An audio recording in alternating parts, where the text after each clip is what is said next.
Work done के regarding कुछ points discuss किए थे बेसिक डेफिनेशन में, और आपको साइक्लिक प्रोसेस के नोटेशन के लिए वर्क डन डेफिनेशन किया था, integral close integration PDV for cyclic process, और ये आपको area enclose by the cycle on PV diagram, ये पॉइंट आपको डिस्कस हो गया होगा।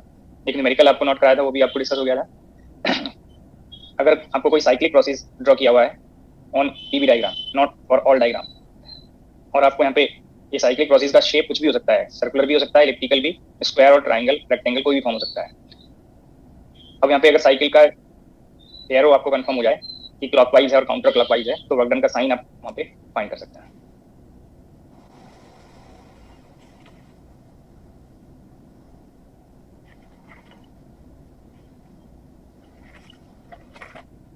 ये आपको इस पर्टिकुलर पार्ट के लास्ट लेक्चर में ये डिस्कस भी किया होगा कि कोई टू स्टेट्स आप कंसीडर कर लीजिए, हायर एरिया और लोअर एरिया को कंपेयर करिए, वॉल्यूम इंक्रीज हो रहा है डिक्रीज हो रहा है, आप साइन चेक कर लेंगे। तो यहाँ पे आप कंपेयर कर सकते हैं कि अगर साइकिल को आप क्लॉकवाइज ट्रेस करेंगे तो साइन इंजीनियरिंग साइन कन्वेंशन में ये work done by the system positive आएगा,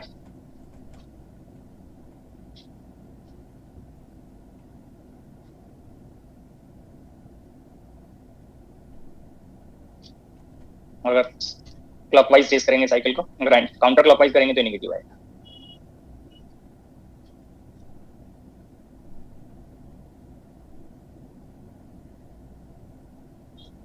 इसी से work done by the system और ऑन द सिस्टम आप चेक कर सकते हैं। इंजीनियरिंग साइन कन्वेंशन में positive work done by the system discuss किया है, negative work done on the system आप पॉइंट किया है। और लास्ट लेक्चर में आपको न्यूमेरिकल डिस्कस किया था, जिससे आपको बेसिक डेफिनेशन में स्पेसिफिक हीट और हीट कैपेसिटी का डिफरेंस आपको कंफर्म हो जाए। पहले यहाँ पे डेफिनेशन नोट करेंगे हीट कैपेसिटी के लिए। आपको लास्ट लेक्चर में हीट के लिए एक बेसिक डेफिनेशन डिस्कस किया था। अगर हीट ट्रांसफर के लिए भी यहाँ पे साइन नोट कर लेंगे, अगर हीट ट्रांसफर पॉजिटिव है तो heat given to the system होगा।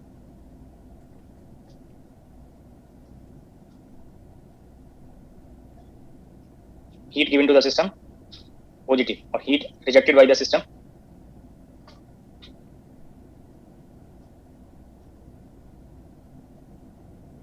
नेगेटिव होगा। वो आप अगर एक 12th लेवल पे बेसिक डेफिनेशन यूज करते हैं हीट ट्रांसफर के लिए, heat transfer is directly proportional to amount, specific heat और चेंज इन टेम्परेचर। तो ये पार्ट पॉजिटिव है, और चेंज इन टेम्परेचर जब आप फाइंड करेंगे, अगर चेंज इन टेम्परेचर पॉजिटिव आए तो हीट ट्रांसफर पॉजिटिव आएगा। तो अगर किसी सिस्टम को हीट प्रोवाइड करेंगे, उसका टेम्परेचर अगर फेज सेम है तो सेम फेज के लिए उसका टेम्परेचर रेज करेगा, जब रेज करेगा तो temperature difference final minus initial से जब चेक करेंगे तो अमाउंट पॉजिटिव आएगा, heat given to the system positive बनेगा। तो साइन कन्वेंशन से वर्क डन के लिए है, बाकी ऑल साइन कन्वेंशन में हीट ट्रांसफर के लिए यही आपको स्टेटमेंट आपको यूज करना है, वो टाइप ऑफ साइन कन्वेंशन में। हीट कैपेसिटी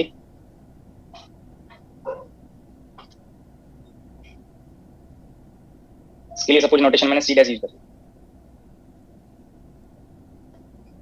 द हीट और the amount of heat, the amount of heat given to the system or given to a sample of given mass of the material to increase its temperature by 1 degree centigrade or 1 Kelvin is called heat capacity.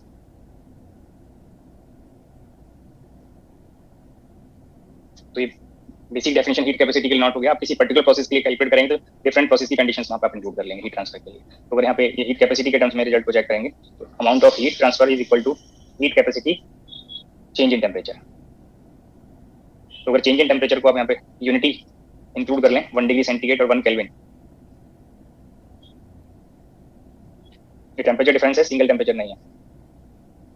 तो ये चाहे तो पहले इनफाइनेटिसिमल change के लिए use कर सकते हैं, फिर depending on the heat capacity independent of temperature और डिपेंड्स ऑन टेम्परेचर, वेरिएशन से हार्ड चेंज के लिए फाइंड कर लेंगे। तो स्मॉल चेंज के लिए ये अमाउंट को मैंने 1 डिग्री सेंटीग्रेड और 1 केल्विन इंक्लूड कर लिया।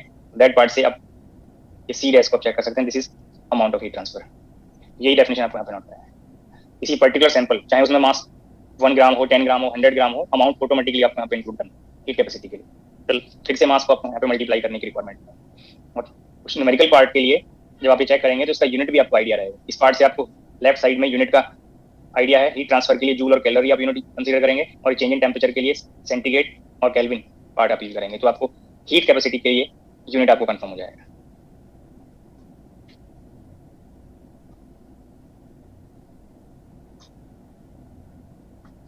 कैलोरी पर डिग्री सेंटीग्रेड और कैलोरी पर केल्विन। इसी को अगर हीट को जूल में कन्वर्ट कर लेंगे तो कन्वर्जन फैक्टर आपको कंफर्म होता है सभी को कि 1 calorie is equal to 4.184 joule. इस कन्वर्जन फैक्टर को आप इंक्लूड करके आप ये जूल पर सेंटीग्रेड और जूल पर केल्विन में भी कन्वर्ट कर सकते हैं। तो ये हीट कैपेसिटी का डेफिनेशन है जिसमें आप अमाउंट ऑटोमेटिकली इंक्लूड होता है, आपको अमाउंट मल्टीप्लाई नहीं करना है। जो पहले आप स्पेसिफिक हीट के डेफिनेशन में इसको ओवरलैप करते हैं, स्पेसिफिक हीट में आपको मास की मल्टीप्लिकेशन की रिक्वायरमेंट होती है। बाकी आप ये इजीली अगर कहीं मिस्टेक होगा भी तो इस यूनिट से आप चेक कर सकते हैं। ये यूनिट आप चेक करिए, अगर इसमें आप मास मल्टीप्लाई कर देंगे तो ये प्रोडक्ट का यूनिट हीट यूनिट में कन्वर्ट नहीं होगा। आप यहाँ पे चेक कर सकते हैं हीट यूनिट में कन्वर्ट करने के लिए आपको ओनली टेम्परेचर डिफरेंस मल्टीप्लाई करना है जिससे हीट यूनिट में कन्वर्ट हो जाए। तो यूनिट से भी आप इसको इस डेफिनेशन को करेक्टली नोट कर सकते हैं। नेक्स्ट आप नोट करेंगे स्पेसिफिक हीट।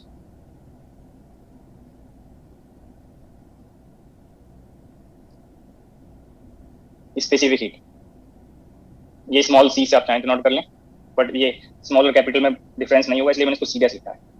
नोटेशन से आपको डाउट नहीं होना चाहिए। फिर से आप अमाउंट ऑफ हीट ट्रांसफर को आप नोट कर सकते हैं। अगर एम अमाउंट ले रहे हैं, मास आपको गिवन है वहाँ पे, और सी स्पेसिफिक हीट ले रहे हैं, तो ये अमाउंट ऑफ हीट ट्रांसफर बनेगा इनफाइनेटेसिमल चेंज इन टेम्परेचर के लिए। अगर आप एम को मास को 1 ग्राम इंक्लूड कर लें और चेंज इन टेम्परेचर को फिर से 1 डिग्री सेंटीग्रेड और 1 केल्विन, तो specific heat is equal to D Q.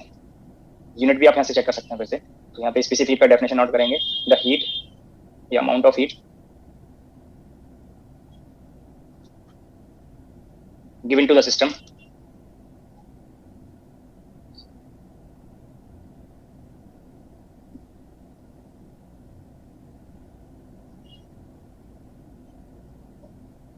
जो आपको लास्ट यहाँ पे स्लाइड में हिंट किया, heat given to a sample. तो यहाँ पे जिस पर्टिकुलर मटेरियल के लिए आप ये स्पेसिफिक हीट कैलकुलेट कर रहे हैं उस मटेरियल के 1 ग्राम का, the amount of heat given to increase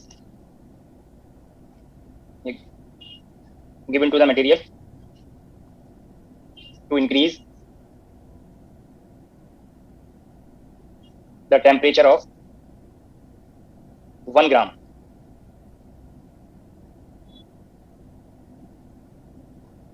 by 1 degree centigrade or 1 Kelvin is called specific heat। और स्पेसिफिक वर्ड के लिए पर यूनिट मास का कंसेप्ट आता है, पहले से आप स्पेसिफिक चार्ज में आप पढ़ेंगे specific heat.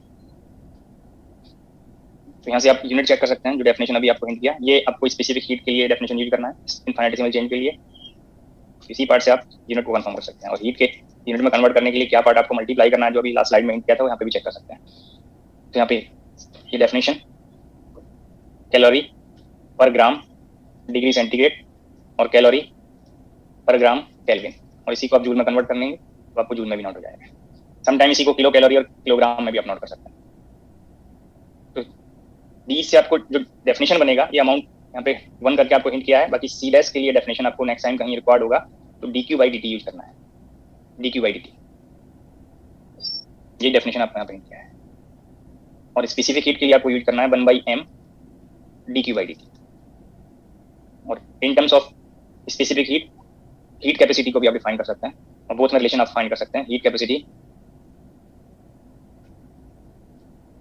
C dash is equal to mass into specific heat।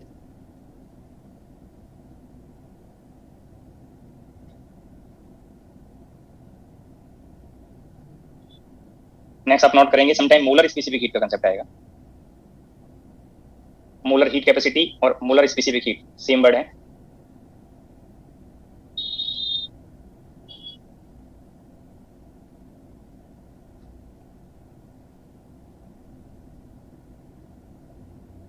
यहाँ पे अमाउंट फिक्स कर दिया है 1 मोल। मोलर के लिए मैंने यहाँ पे सफिक्स में एम नोट कर दिया।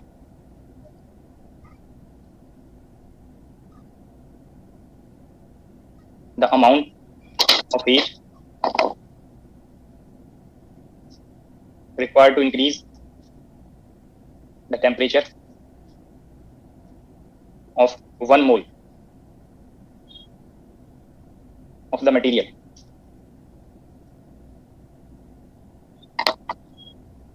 by 1 degree centigrade or 1 Kelvin is called molar heat capacity.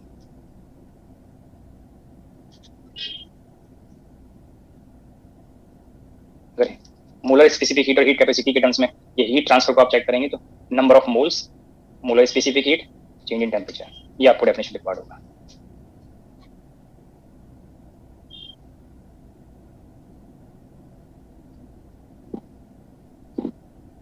Unit आप चेक कर सकते हैं, कैलोरी पर मोल डिग्री सेंटीग्रेड और कैलोरी पर मोल केल्विन.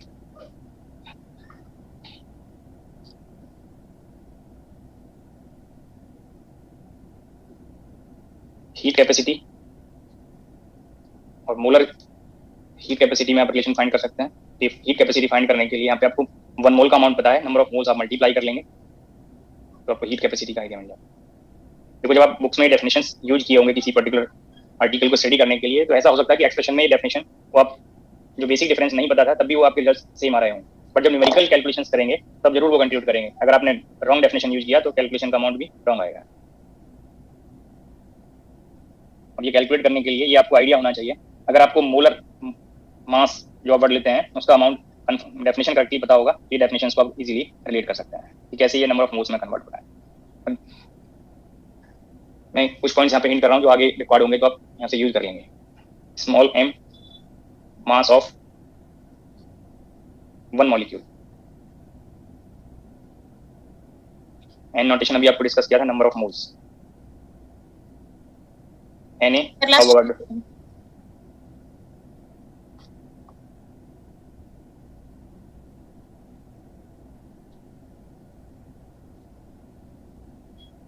अवोगाड्रो नंबर के न्यूमेरिकल वैल्यू आपको सभी को कंफर्म होगा.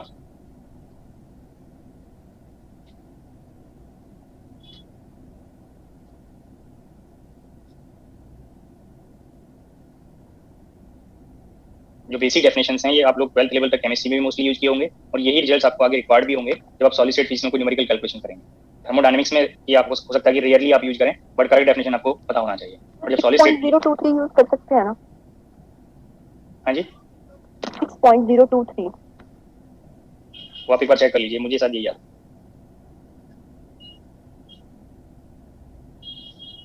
और किसी को डाउट है कोई न्यूमेरिकल जो वैल्यू मैंने नोट किया यहाँ पे? No sir. It doesn't matter sir. तो जो आपको यहाँ पे हिंट करा था उसको क्लियर करेंगे. अगर आपको मोलर मास का डेफिनेशन करेक्टली पता है, मैं कार्बन के लिए यहाँ पे हिंट करा, आपको ये न्यूमेरिकल वैल्यू दिया 12, तो आप ये बता सकते हैं कि ये 1 कार्बन एटम का मास है या 1 कार्बन मॉलिक्यूल की बात करें या मोलर, ये मोलर मास है, बता सकता है कोई? No sir. Molar mass. अगर आपको ये 12 ग्राम बॉडी 12 ग्राम दे दिया जाए तब? Yes sir. सर बता. 1 मोल. ये 1 मॉलिक्यूल का है या 1 मोल का? 1 मोल का. सभी को आइडिया होना चाहिए. देखो 1 एटम या 1 मॉलिक्यूल का मास ग्राम में नहीं आएगा, सभी को क्लियर होना चाहिए. जिस मॉलिक्यूल को आप आई से डिटेक्ट नहीं कर सकते उसका ये आप चेक करिए, मैं 10 टू पावर नेगेटिव की बात नहीं कर रहा हूँ, ये 1 और 2 डिजिट में ग्राम में नहीं बनेगा क्योंकि ये ऑब्जर्वेबल मास बन गया जिसको आप रियल लाइफ में ऑब्जर्व कर सकते हैं. जो आपका करेंसी कॉइन है, ठीक है, उससे कंपेयर करेंगे तो जो ओल्ड कॉइन था पहले 12 ग्राम का होता था, फिर 10 ग्राम का. जो रिसेंटली कॉइन है उनका मुझे आइडिया नहीं है बट वो ग्राम में होते हैं, वो आप कंपेयर कर सकते हैं. तो ये आपको सभी को आइडिया होना चाहिए कि अगर आप न्यूक्लियर फिजिक्स में भी डेफिनेशन पढ़े होंगे एटॉमिक मास यूनिट का, फिर आपने कन्वर्जन किया होगा, ठीक है. तो ये 12 एटॉमिक मास यूनिट होता है 1 एटम के लिए, जो वेरी स्मॉल अमाउंट है एटॉमिक मास यूनिट. बट जब आपको ग्राम में आप ये नोट कर लेंगे तो ये 1 मोल का अमाउंट बनेगा.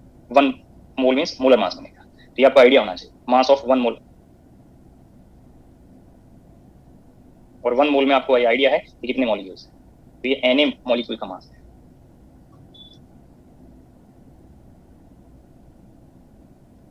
तो अगर आपको कोई पर्टिकुलर अमाउंट दिया हुआ है किसी पर्टिकुलर मटेरियल के लिए, देखो ये अमाउंट मैंने पहले यूज किया है तो आप चाहें तो इसको m1 कर लें 1 मोल 1 मॉलिक्यूल के लिए. इससे आपको ये नोटेशंस का डिफरेंस कंफर्म हो जाए. Mass of sample of material ये नोटेशन आपने पहले अमाउंट एम लिया है पर्टिकुलर सैंपल के लिए स्पेसिफिक हीट को स्पेसिफाई करने के लिए, तो मैंने सेम नोटेशन यूज कर लिया। अब आप यहाँ से अमाउंट को कैलकुलेट कर सकते हैं। अगर आपको नंबर ऑफ मॉलिक्यूल्स पता हो, ये भी कहीं पे नोट कर लेंगे, number of molecules in the sample.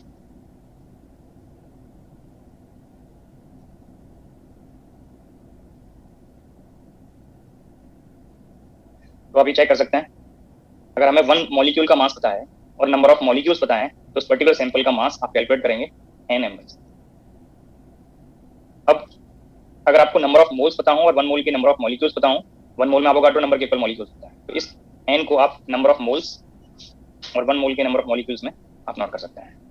तो इस n को आप जब रिप्लेस करेंगे तो n Na m1, आपको वन मोल और Na मॉलिक्यूल्स के मास का आपको नोटेशन कैपिटल M मिला, तो ये n कैपिटल M आप यूज कर सकते हैं। ये जो पॉइंट्स मैंने आपको बताया बहुत बेसिक डेफिनेशंस हैं जो अप टू 10th और 12th लेवल सभी को कंफर्म होनी चाहिए, ठीक है। आप केमिस्ट्री में मोस्टली कैलकुलेशंस में ये रिजल्ट यूज भी किए होंगे, बट यहाँ पे आके जब आप अप्लाई करते हैं तो काफी कैंडिडेट्स को डाउट रहता है। अब इन्हीं डेफिनेशंस को आपको यूज करना है हीट कैपेसिटी पार्ट के लिए, heat capacity, molar heat capacity और स्पेसिफिक हीट के लिए। अगर आप अमाउंट ऑफ हीट फाइंड कर रहे हैं स्पेसिफिक हीट के टर्म्स में mc/dt, जो नोटेशन पहले आपको बताया है, सेम टेम्परेचर डिफरेंस के लिए अब ये मास को आप यहाँ पर रिप्लेस कर दीजिए जिस पार्ट में आपको कन्वर्ट करना हो। अगर आपने ये n m into C D T आप नोट कर लें तो ये मोलर स्पेसिफिक हीट का पार्ट आपको कंफर्म हो गया, ये आप कंपेयर कर सकते हैं। और ये आपको हीट कैपेसिटी में नोट कराया है C/dt, ये मास इंटू स्पेसिफिक हीट में नोट हो गया अगर ग्राम में आप मास ले रहे हैं, और ये पर ग्राम में आपको दिया हुआ है। तो ये डेफिनेशन आपने कंपेयर किया तो हीट कैपेसिटी और स्पेसिफिक हीट का डेफिनेशन आपको यहाँ पर बताया। अब अगर मोलर स्पेसिफिक हीट और हीट कैपेसिटी में आपको डिफरेंस चेक करना हो तो आप एक पार्ट को वहाँ पे कंपेयर कर सकते हैं। ये मोलर स्पेसिफिक हीट हो गया, तो ये पार्ट यहाँ पे आप कंपेयर कर सकते हैं CS नंबर ऑफ मोल्स और मोलर स्पेसिफिक हीट, क्योंकि वन मोल का अमाउंट का कंडीशन यहाँ पे इंक्लूड हो गया। नंबर ऑफ मोल्स आप मल्टीप्लाई करेंगे तो दैट सैंपल के और आपको कितना हीट ट्रांसफर करना पड़ेगा वो आप कैलकुलेट कर सकते हैं। तो ये बेसिक डेफिनेशंस हैं स्पेसिफिक हीट रिगार्डिंग। और स्पेसिफिक हीट का कंसेप्ट कब आपको यूज करना है, अगर आप किसी पर्टिकुलर मटेरियल को हीट ट्रांसफर कर रहे हैं और उस पर्टिकुलर मटेरियल का फेज कन्वर्ट नहीं हो रहा है, तो जितना भी अमाउंट आप हीट ट्रांसफर करेंगे वो होल अमाउंट उस पर्टिकुलर मटेरियल के टेम्परेचर को चेंज करेगा। अगर उसको प्रोवाइड करें तो टेम्परेचर रेज करेगा, और अगर उसे हीट रिमूव करें तो उसका टेम्परेचर फॉल करेगा, अगर फेज सेम है। बट अगर आपने सफिशिएंट अमाउंट प्रोवाइड किया जो फेज कन्वर्जन के इक्विवेलेंट टेम्परेचर अप्रोच होने के बाद आप फिर से हीट अगर ट्रांसफर करेंगे तो वहाँ पे टेम्परेचर कांस्टेंट हो जाएगा, और फिर रिमेनिंग जो आपने एक्स्ट्रा अमाउंट वहाँ पे प्रोवाइड किया है उससे मटेरियल का फेज कन्वर्ट होगा one lower phase temperature phase से हाई टेम्परेचर फेज में। आप इसके लिए वाटर का आप एग्जांपल ले सकते हैं। वाटर 3 फेज में कोएग्जिस्ट करता है, तो अगर आप लिक्विड फेज को आप कंसीडर कर रहे हैं, आप किसी पर्टिकुलर टेम्परेचर पे, सपोज आपने रूम टेम्परेचर पे वाटर लिया हुआ है, उसको आप हीट प्रोवाइड करते जा रहे हैं और हीट प्रोवाइड करेंगे तो टेम्परेचर वाटर का रेज करता चला जाएगा। तब तक रेज करेगा अगर आप सफिशिएंट अमाउंट प्रोवाइड कर रहे हैं, जब तक टेम्परेचर बॉइलिंग पॉइंट को अप्रोच ना कर जाए। 100 डिग्री सेंटीग्रेड पे वाटर बॉइल करेगा, अगर आप 100 डिग्री सेंटीग्रेड तक सफिशिएंट हीट प्रोवाइड कर लिए और जो फिर 100 डिग्री सेंटीग्रेड पे हीट प्रोवाइड करेंगे, फिर वाटर का टेम्परेचर कांस्टेंट हो जाएगा 100 डिग्री सेंटीग्रेड पे, और उस पर्टिकुलर टेम्परेचर पे जितना आपने हीट ट्रांसफर किया वो सारा हीट वाटर का फेज कन्वर्ट करने के लिए यूज होगा। और हायर टेम्परेचर फेज वाटर का है वेपर, तो वाटर वेपर में कन्वर्ट होगा 100 डिग्री सेंटीग्रेड पे। फिर जब ऑल वाटर कंप्लीटली वेपर में कन्वर्ट हो जाएगा, फिर आप हीट अगर प्रोवाइड करेंगे तो उस वेपर का फिर से टेम्परेचर चेंज हो जाएगा। तो आपको जब भी आप कोई प्रॉब्लम सॉल्व करेंगे तो ये आर्टिकल पढ़ेंगे तो ये पॉइंट को, ये कंसेप्ट को जरूर आपको माइंड में आपको रिकॉल हो जाना चाहिए कि अगर फेज कांस्टेंट है तो अगर हीट ट्रांसफर करेंगे तो पर्टिकुलर फेज का टेम्परेचर चेंज होगा। अब अगर फेज कन्वर्ट हो रहा है तो फेज कन्वर्जन जब आगे स्टैटिस्टिकल मैकेनिक्स के बाद आपको कंफर्म होगा कि आप अगर पहले यूजी लेवल और पीजी लेवल का थोड़ा सिलेबस को रिकॉल कर पाए, तो फेज कन्वर्जन से आइसोथर्मल प्रोसेस होता है। देखो अननेसेसरी अनम्यूट नहीं हुई, डिस्टर्बेंस होता है। अंकित कुमार शर्मा, जो मैं बोल रहा हूँ वो आगे जब आर्टिकल्स में पढ़ेंगे या फेज ट्रांसफॉर्मेशन पढ़ेंगे तब आपको रिक्वायर्ड होगा, या आप एंट्रोपी चेंज फाइंड करते हैं तब दैट पार्ट के लिए फिर रॉन्ग फॉर्मूला आप यूज कर लेते हैं। तो ये आप जो मैंने स्टेटमेंट बोला बहुत इंपॉर्टेंट है कि अगर आप कोई पर्टिकुलर डिफरेंट फेज में अगर कोई मटेरियल एग्जिस्ट करता है तो उसको आप हीट ट्रांसफर करेंगे, तो एक पर्टिकुलर फेज के लिए जब हीट ट्रांसफर करेंगे तो उसका टेम्परेचर चेंज होगा, और जब टेम्परेचर चेंज होगा तो आप ये फॉर्मूला यूज कर सकते हैं हीट ट्रांसफर के लिए। अब अगर आपने सफिशिएंट हीट प्रोवाइड कर दिया और उसका टेम्परेचर फेज कन्वर्जन वाले टेम्परेचर के इक्विवेलेंट हो गया, अप्रोच कर गया, उस पर फिर आप एक्स्ट्रा हीट प्रोवाइड करेंगे तो फेज कन्वर्जन के लिए रिक्वायर्ड होगा, और फेज कन्वर्जन के लिए फॉर्मूला एप्लीकेबल नहीं होता हीट ट्रांसफर में। आप रिकॉल करिए, सम टाइम आप हीट ट्रांसफर के लिए ये फॉर्मूला भी यूज किए होंगे, delta Q is equal to m into L in terms of latent heat. Recall हो रहा होगा सभी को, बट आप लोग, हो सकता है मैं सभी को नहीं कह रहा हूँ, आप में से मोर देन 25% ये सिर्फ मेमोराइज कर लिए होंगे दीज टू फॉर्मूले को, बट कब एप्लीकेशन करना है इस पार्ट का मोर देन 25 को नहीं बताओ। बट जब प्रॉब्लम में अप्लाई करते हैं तो सिमिलर प्रॉब्लम में तो आप उसको यूज कर लेंगे, क्योंकि सोल्ड एग्जाम्पल पढ़ के आप आगे अप्लाई करके आए होंगे। बट आपको खुद से रीजन भी पता होना चाहिए। ये तब यूज करना है जब फेज कन्वर्ट होगा और यहाँ पे टेम्परेचर अमाउंट नहीं आ रहा है, क्योंकि दैट पार्ट के लिए अगर टेम्परेचर अमाउंट को चेक करें तो टेम्परेचर चेंज नहीं होता फेज कन्वर्जन में, तो यहाँ पे अमाउंट ऑफ हीट ट्रांसफर 0 बन जाएगा, जबकि हीट ट्रांसफर ऑब्जर्व होता है वहाँ पे। आप डेली लाइफ में किचन में एक्सपीरियंस भी करते होंगे, चाहे आपको कॉफी बनाना हो, टी बनाना हो या वाटर को बॉईल करना हो, ये दोनों पार्ट वहाँ पे यूज होता है। अगर वाटर का टेम्परेचर बॉइलिंग टेम्परेचर से लेस है, बॉइलिंग पॉइंट से लेस है, तब आप ये पार्ट यूज करेंगे। अगर वाटर बॉईल होने लगा तब आप ये पार्ट यूज करेंगे। तो जब फेज कांस्टेंट है तो फेज कांस्टेंट में हीट ट्रांसफर से टेम्परेचर चेंज होगा, तब आप ये फॉर्मूला यूज करेंगे। अगर फेज कन्वर्जन हो रहा है तब ये फॉर्मूला एप्लीकेबल नहीं है। तो फेज कन्वर्जन सेम टेम्परेचर पे होता है, वो आइसोथर्मल आइसो बारीक प्रोसेस होता है जो आगे कंफर्म होगा। अभी जस्ट ये चेक करें, अभी जस्ट ये ध्यान रखें कि वो आइसोथर्मल प्रोसेस है, और आइसोथर्मल प्रोसेस में अगर हीट ट्रांसफर करेंगे फेज कन्वर्ट होगा तो आप ये फॉर्मूला यूज करें, जिसमें आगे लेटेंट हीट का कंसेप्ट आता है। जो लेटेंट हीट का डेफिनेशन मुझे डिस्कस करना था, दैट पार्ट मैंने अपने यहाँ पे हिंट किया है। तो latent heat,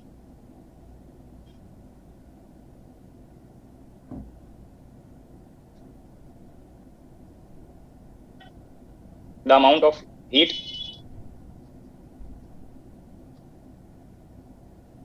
required to convert, इसको ऑब्जर्वेबल बनाने के लिए स्पेसिफिक हीट और लेटेंट हीट ग्राम में आप पर ग्राम के लिए आप यूज कर लेते हैं। To convert 1 gram of the material at constant temperature from one phase to another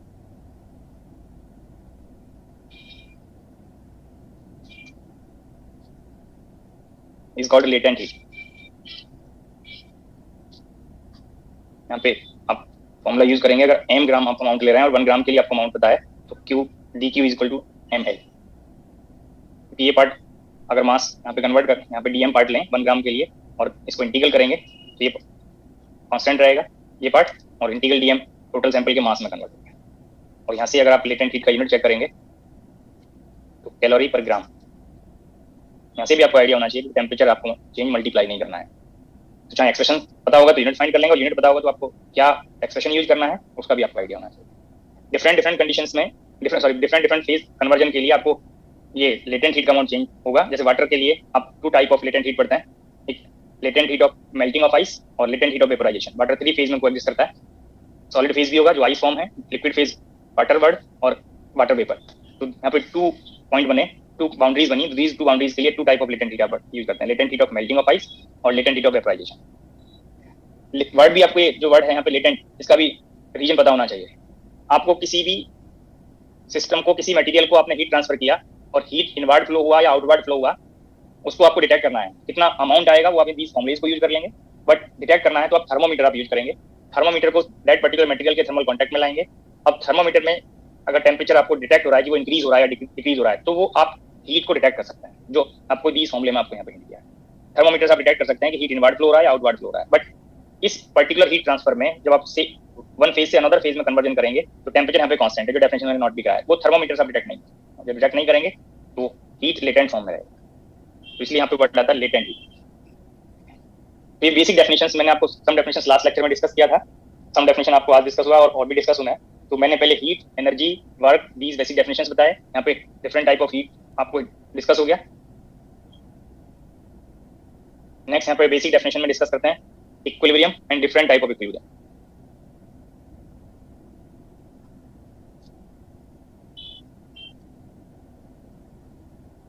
देखो ये जो इक्विलिब्रियम का डेफिनेशन है वो आप डिफरेंट ब्रांच में डिफरेंट डेफिनेशन हो सकता है आप यूज किए हो। जब आप मैकेनिक्स पढ़ते हैं तो ये इक्विलिब्रियम आप हो सकता है मैकेनिकल इक्विलिब्रियम की कंडीशन को वहाँ पे यूज कर रहे हो, आप फोर्स से डिफाइन किए होंगे इक्विलिब्रियम को, कि अगर वहाँ पे कोई अनबैलेंस फोर्स नहीं है तो सिस्टम इक्विलिब्रियम होगा, बट वो सिर्फ मैकेनिकल इक्विलिब्रियम का डेफिनेशन बताता है। तो एक बेसिक डेफिनेशन, अगर आप जिस टाइप के इक्विलिब्रियम की बात कर रहे हैं तो करस्पॉन्डिंग प्रॉपर्टीज अगर सिस्टम की अनचेंज है then system will be in equilibrium. यहाँ पे डेफिनेशन नोट करेंगे जो ऑल टाइप ऑफ इक्विलिब्रियम के लिए एप्लीकेबल होगा। If the properties of the system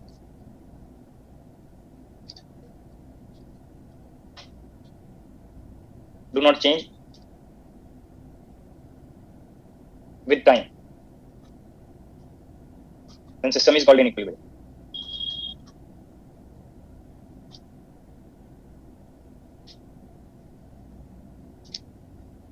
अगर ये डेफिनेशन आपको मैकेनिक्स में यूज करना हो तो वहां पे आप डेफिनेशन को लाइक यूज कर सकते हैं। इफ मैकेनिकल प्रॉपर्टी, ये प्रॉपर्टी वहां पे स्पेसिफाई कर देंगे कि किस टाइप ऑफ क्या प्रॉपर्टीज की बात कर रहे हैं। तो मैकेनिकल प्रॉपर्टीज अगर टाइम के रेस्पेक्ट में चेंज होंगी then system will be in mechanical equilibrium. जिसको आप वहाँ पे फोर्स के टर्म्स में डिफाइन कर लेते हैं। तो डिफरेंट टाइप्स ऑफ इक्विलिब्रियम के लिए ये प्रॉपर्टीज को आप स्पेसिफाई करते चले जाएंगे, या उस प्रॉपर्टी के वहाँ पे इनडायरेक्टली किस पार्ट पे वो प्रॉपर्टी डिपेंड करता है दैट टर्म में आप डिफाइन कर सकते हैं। जैसे थर्मल इक्विलिब्रियम को आप डिफाइन करते हैं तो टेम्परेचर को आप रेफरेंस लेते हैं, बुक में आपने पढ़ा होगा कि टेम्परेचर अगर अनचेंज है, टेम्परेचर सेम है, सिस्टम और सराउंडिंग का टेम्परेचर सेम है, सिस्टम के ऑल पार्ट का टेम्परेचर सेम है, तो सिस्टम थर्मल इक्विलिब्रियम होगा। तो यहाँ पे जो भी प्रॉपर्टीज टेम्परेचर डिपेंडेंट होंगी, अगर वो टाइम के रेस्पेक्ट में चेंज है, then system will be in thermal equilibrium. तो ये बेसिक डेफिनेशन जो आपको प्रॉपर्टी के टर्म्स में डिफाइन किया है, वो तो आप कॉरस्पॉन्डिंग प्रॉपर्टीज को आप इंक्लूड करके डिफाइन कर सकते हैं।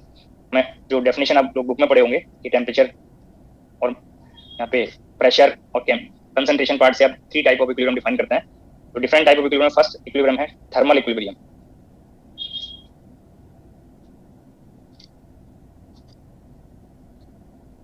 If there is no temperature difference, तो डिफरेंस के लिए ग्रेडियंट वर्ड भी आप यूज कर लेते हैं। If there is no temperature difference between system and its surroundings, यहाँ पहले सिस्टम की नोट करें। If there is no temperature difference among different part of the system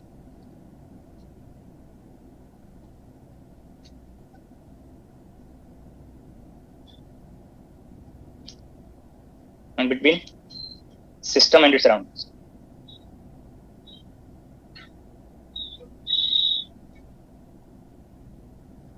then system is called in thermal equilibrium.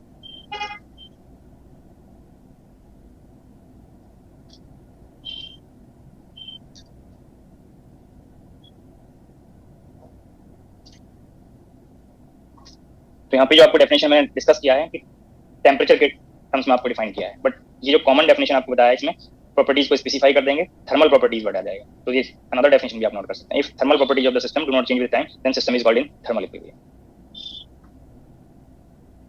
Next आप note करेंगे mechanical equilibrium.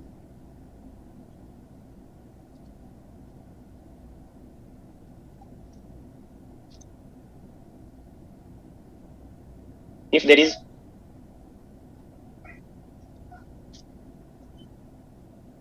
No net force, और force से related आप another parameter भी note कर सकते हैं, pressure और pressure difference.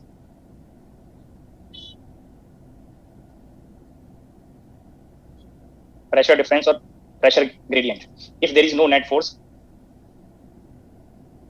among different parts of the system,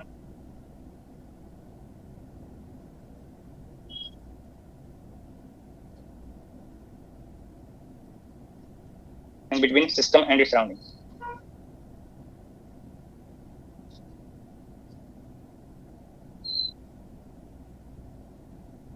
then system is called in mechanical equilibrium.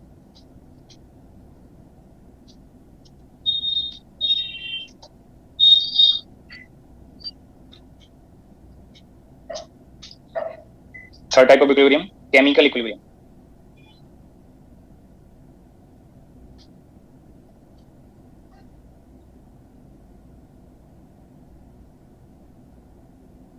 Chemical equilibrium के लिए जो यहाँ पे जैसे फोर्स के टर्म्स में आपने डिफाइन किया है, तो केमिकल कंसंट्रेशन या कंसंट्रेशन आप वर्ड यूज करेंगे, या डेंसिटी वर्ड आप यूज कर सकते हैं, मास डेंसिटी और पार्टिकल डेंसिटी, दीज रेस्पॉन्सिबल होते हैं केमिकल रिएक्शन के लिए।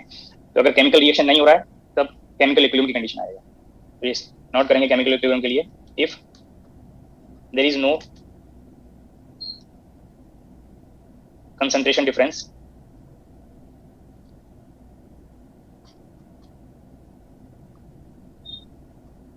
among different part of the system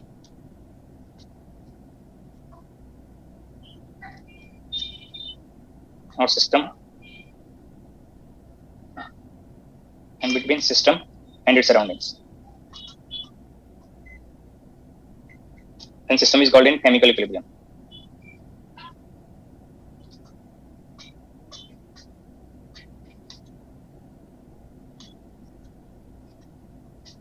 अगर ये ऑल 3 टाइप ऑफ इक्विलिब्रियम की कंडीशन फुलफिल होगा, then system will be in thermodynamic equilibrium. देखो 2 डिफरेंट वर्ड हैं, एक है थर्मल इक्विलिब्रियम और एक है थर्मोडायनामिक इक्विलिब्रियम। तो थर्मोडायनामिक इक्विलिब्रियम के लिए 3 type of equilibrium condition fulfil होना चाहिए।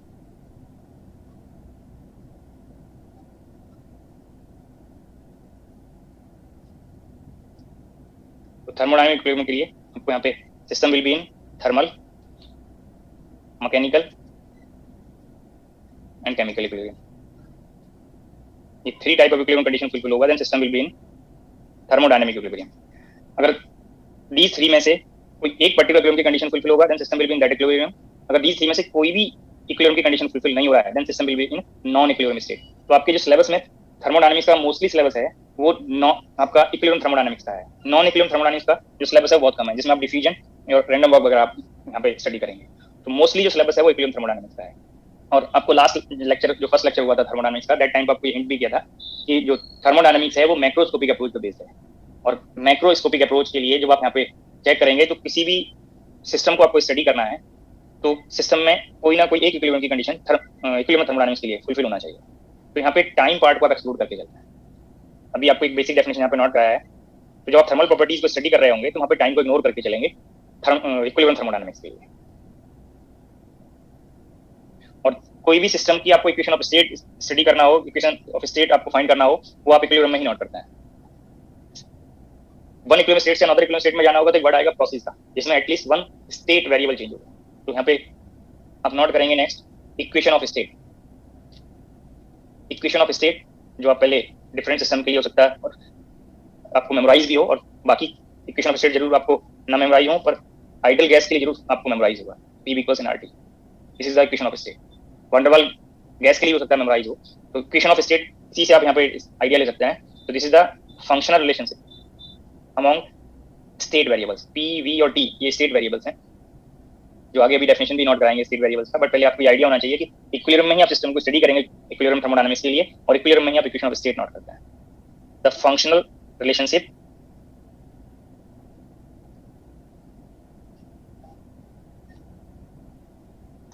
among state variable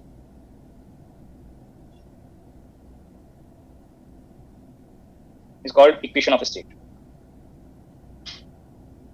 और किसी भी थर्मोडायनामिक सिस्टम की इक्वेशन ऑफ स्टेट को आप जनरली लाइक दिस फॉर्म में नोट कर सकते हैं। ये जनरल रिलेशनशिप है। हो सकता है समटाइम्स आप किसी पर्टिकुलर प्रोसेस के लिए किसी पर्टिकुलर सिस्टम की इक्वेशन ऑफ स्टेट को ओनली 2 ही वेरिएबल में रिप्रेजेंट कर दें, बट जनरली मैंने यहाँ पे 3 वेरिएबल्स लिए हैं, और इसके अलावा भी कोई अनदर फॉर्म में आप नोट कर सकते हैं। इसके अलावा भी सम न्यू स्टेट वेरिएबल्स हो सकते हैं। तो ये जनरल कंडीशन है आपको यहाँ पे। तो आप ये फॉर्म कंपेयर करें, equation of state for ideal gas आपने इस फॉर्म में मेमोराइज किया होगा, बट राइट साइड यहाँ पे 0 है। तो इट मींस आपको PV minus NRT is equal to 0, ये रिलेशन बन गया। और ये फॉर्म आप कंपेयर कर सकते हैं। PVT में आपको जनरल रिलेशन जो फॉर्म था उसमें आपको नॉन रिलेशन कंफर्म हो गया।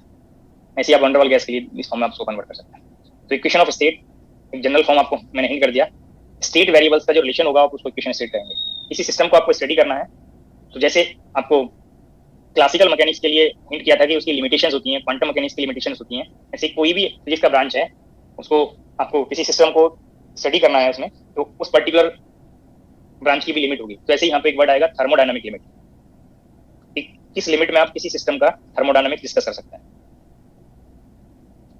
थर्मोडायनामिक लिमिट जैसे आप मैकेनिक्स अप्लाई करते हैं तो नॉन रिलेटिविस्टिक केस के लिए अप्लाई करते हैं, वहाँ पे आपने कंडीशन पढ़ा होगा V very very less than C। Special theory relativity आप अप्लाई करते हैं तो V comparable to C।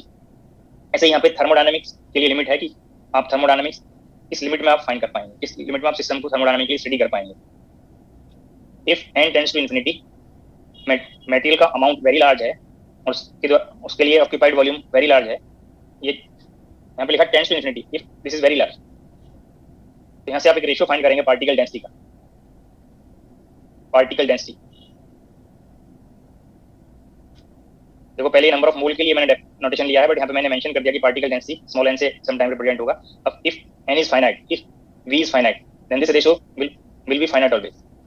But अगर ये इनफाइनाइट है, डाइवर्ज कर रहा है, तो ये रेशियो अगर फाइनाइट आएगा उसी लिमिट में आप जब भी ये पार्टिकल डेंसिटी या n/v का रेशियो फाइनाइट होगा तब आप सिस्टम का थर्मोडायनामिक्स स्टडी कर सकते हैं। तो इस लिमिट को बोलेंगे थर्मोडायनामिक लिमिट। अगर n फाइनाइट है, v फाइनाइट है, तो रेशियो फाइनाइट होगा ही। बट अगर n लार्ज है, वेरी लार्ज है, v भी वेरी लार्ज है, बट ये रेशियो फाइनाइट होना चाहिए, तो इस लिमिट में आप सिस्टम का थर्मोडायनामिक्स डिस्कस कर सकते हैं। जब तक ये रेशियो फाइनाइट होगा तब तक आप सिस्टम का थर्मोडायनामिक्स डिस्कस कर सकते हैं।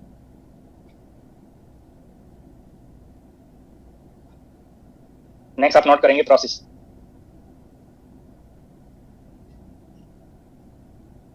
बेसिक डेफिनेशन प्रोसेस आप नोट करेंगे। Any operation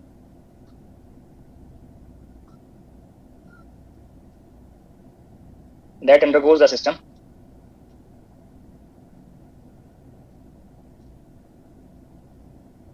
from one equilibrium state to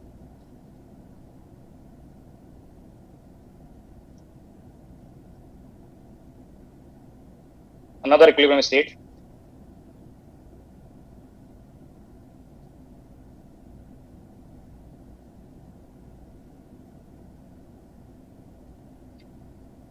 in which at least one state variable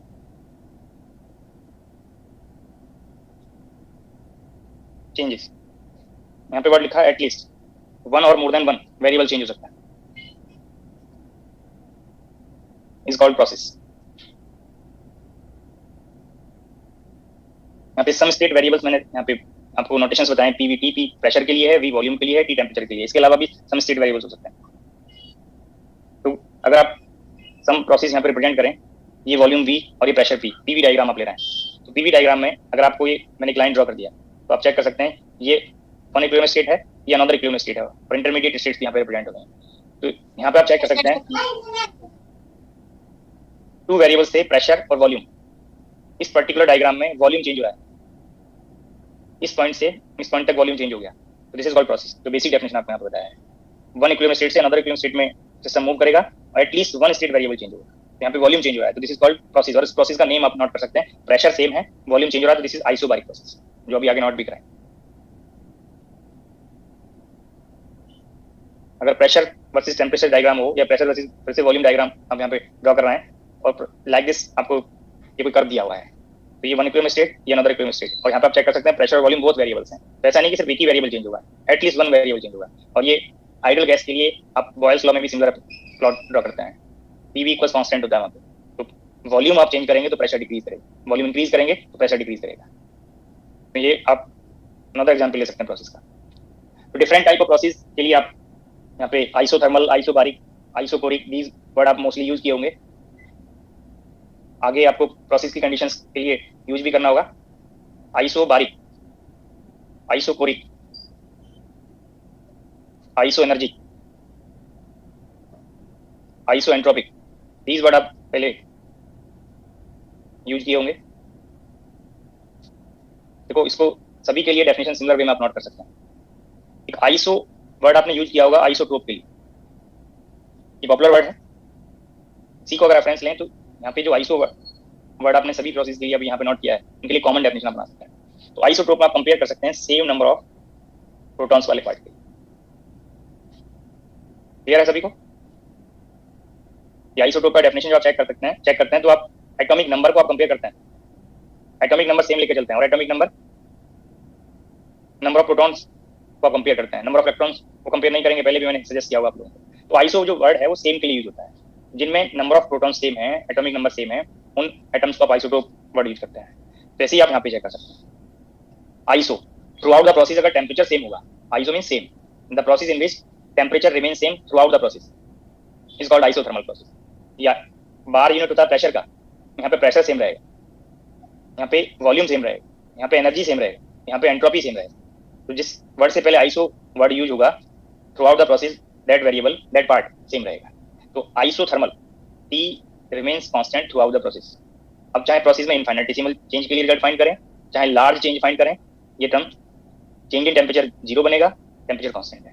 तो दीज कंडीशंस आप प्रोसेस के लिए फाइंड कर सकते हैं.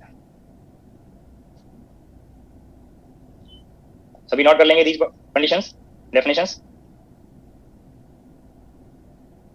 मैं सम पार्ट यहाँ पे हिंट कर रहा हूँ. वॉल्यूम कांस्टेंट रहेगा throughout the process, small change in volume और large change in volume zero बनेगा. प्रेशर कांस्टेंट रहेगा आइसोबारिक के लिए, स्मॉल चेंज इन प्रेशर और large change in pressure zero बनेगा. सिस्टम की एनर्जी का नोटेशन अगर आप ई ले रहे हैं तो एनर्जी कांस्टेंट रहेगी, D zero, delta E zero. Entropy के लिए अगर आप नोटेशन एस ले रहे हैं तो एंट्रोपी एस कांस्टेंट रहेगा, डी एस वैल्यू जीरो बनेगा, डेल्टा एस जीरो बनेगा. तो ये डिफरेंट टाइप ऑफ प्रोसेस के लिए जो एक कॉमन डेफिनेशन पार्ट था वो आप यहाँ पे डिफाइन कर सकते हैं. एक more popular process free expansion के लिए डेफिनेशन नोट करें, कहीं प्रॉब्लम में जरूर आपका यूज होगा. Free expansion, free expansion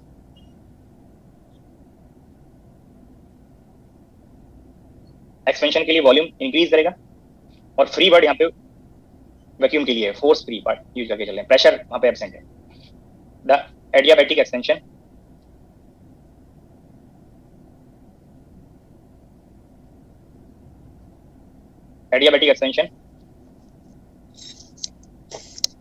of the system into vacuum। और यहाँ पे मैंने आइडियल गैस नहीं लिखा है, कोई भी सिस्टम हो सकता है, is called free extension.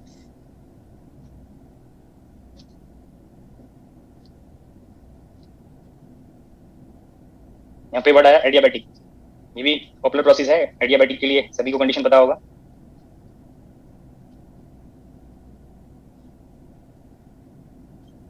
The process in which there is no heat transfer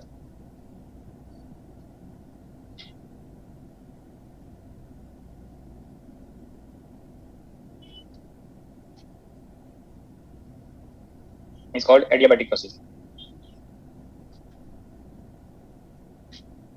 और ऑल एडियाबैटिक प्रोसेस आइसोएंट्रोपिक होंगे ये जरूरी नहीं है, वो आगे जब जैसे जैसे सिलेबस बढ़ता जाएगा आपको कंडीशंस पता हो जाएंगी कब एडियाबैटिक प्रोसेस आइसोएंट्रोपिक प्रोसेस बनेगा, कब आइसोएंट्रोपिक प्रोसेस नहीं होगा। तो इंडिविजुअल प्रोसेस की डिफरेंट कंडीशंस आपको यहाँ पे इंडिविजुअली नोट करा दी, आप खुद से उसमें कंडीशंस को मिक्स नहीं करेंगे, जो जिस पार्ट के लिए नोट कराया है वही आपको यहाँ पे यूज करना है।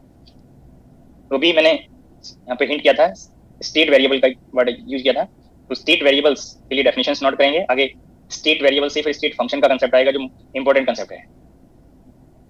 State variable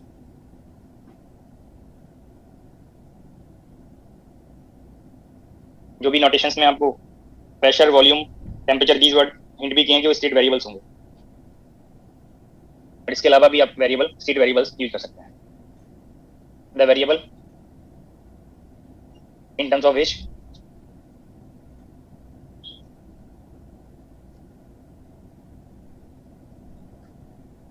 the state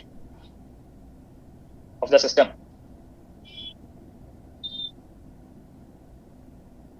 is defined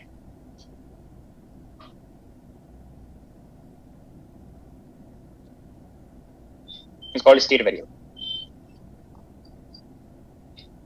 और ये स्टेट का पार्ट होगा, उस स्टेट में उस पर्टिकुलर वेरिएबल की यूनिक वैल्यू होगी, इसीलिए आपने उस वेरिएबल में स्टेट को डिफाइन करना है। जैसे अभी आपको यहाँ पे मैंने सम प्रोसेस के डायग्राम ड्रॉ किए हैं, इस फर्स्ट स्टेट में प्रेशर की यूनिक वैल्यू है, अगर आप प्रेशर को चेंज करेंगे तो कोई अनदर स्टेट में जाए।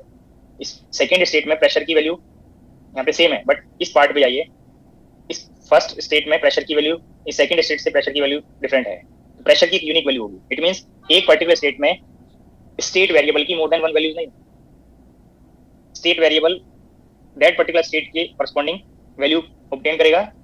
अगर प्रोसेस वहां पे इंक्लूड कर रहे हैं तो वेरिएबल कांस्टेंट भी हो सकता है और चेंज भी हो सकता है, बट स्टेट जो आप रिप्रेजेंट करेंगे, अगर आप सिंगल वेरिएबल से ही रिप्रेजेंट कर रहे हैं, तो अभी आपको मैंने बेसिक डेफिनेशन प्रोसेस के लिए हिंट किया कि at least one state variable change होना चाहिए। तो अगर सिंगल वेरिएबल से आपने स्टेट को रिप्रेजेंट किया है तो वेरिएबल जरूर वहां पे चेंज होगा, बट अगर मोर देन वन वेरिएबल आप स्टेट को डिफाइन करने के लिए यूज कर रहे हैं तो ऐसा हो सकता है कि कोई एक वेरिएबल कांस्टेंट हो जाए और अनदर वेरिएबल वेरी करे, तो एटलीस्ट वन वेरिएबल प्रोसेस के लिए चेंज होना चाहिए, जो आपको यहाँ पे डायग्राम में हिंट भी किया है। स्टेट को आप टू वेरिएबल से रिप्रेजेंट करेंगे, प्रेशर और वॉल्यूम से, तो यहाँ पे वन वेरिएबल प्रेशर कांस्टेंट है और वॉल्यूम वेरिएबल चेंज हो रहा है, वॉल्यूम चेंज हो रहा है। यहाँ पे इस पर्टिकुलर पार्ट के लिए बोथ वेरिएबल चेंज हो रहे हैं, तो प्रेशर, वॉल्यूम, टेम्परेचर, ये आप स्टेट वेरिएबल्स नोटेशंस यूज करते हैं, pressure, volume, temperature, these are state variables. अब इन वेरिएबल्स में आप स्टेट को डिफाइन करेंगे, सिस्टम की इक्वेशंस आप रिप्रेजेंट करेंगे, या इनके जो फंक्शंस बनाएंगे वो फंक्शन समटाइम स्टेट फंक्शन हो सकते हैं, समटाइम नॉन स्टेट फंक्शन हो सकता है। तो जिन वेरिएबल्स के टर्म्स में आप एक सिस्टम की स्टेट को रिप्रेजेंट कर रहे हैं उनको आप स्टेट वेरिएबल्स कहेंगे, और जिनके टर्म्स में आप स्टेट को रिप्रेजेंट नहीं कर सकते हैं वो नॉन स्टेट वेरिएबल्स बनेंगे। अब दीज वेरिएबल्स के जो फंक्शंस आप फाइंड करेंगे वो स्टेट फंक्शंस भी हो सकते हैं और नॉन स्टेट फंक्शन। ऐसा नहीं होगा कि दीज से जो भी आप रिलेशन बनाएंगे वो श्योरली स्टेट फंक्शन बनेगा, उसके लिए कंडीशन है जो यहाँ पे आप नोट करेंगे। स्टेट फंक्शन और नॉन स्टेट फंक्शन, एक जो डेफिनेशन है आपको यहाँ पे नोट कराया है वो भी आप यहाँ पे यूज कर सकते हैं, और सम अनदर डेफिनेशंस भी आप यूज करेंगे। अगर आप वन स्टेट से सिस्टम को अनदर स्टेट में ले जा रहे हैं और स्टेट फंक्शन और नॉन स्टेट फंक्शन को आपको चेक करना है तो आप उसमें चेंज फाइंड करेंगे। अगर वो चेंज इंटरमीडिएट स्टेट से इंडिपेंडेंट है then function is called state function, अगर चेंज इंटरमीडिएट स्टेट पे डिपेंड करता है then function is called non state function. तो स्टेट फंक्शन के लिए सम मोर वर्ड्स भी आप यूज करेंगे, स्टेट फंक्शन, पॉइंट फंक्शन,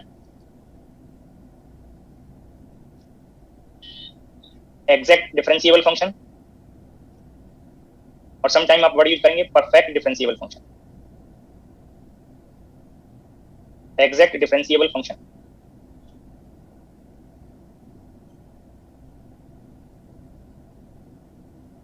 पहले डेफिनेशन नोट कर लें, फिर मैथमेटिकल कंडीशन नोट कराएंगे। द फंक्शन, और ये जो फंक्शन की बात कर रहे हैं वो स्टेट वेरिएबल से फंक्शन की बात कर रहे हैं। The function,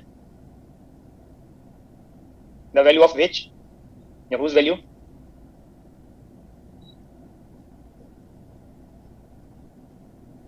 depends on a particular state.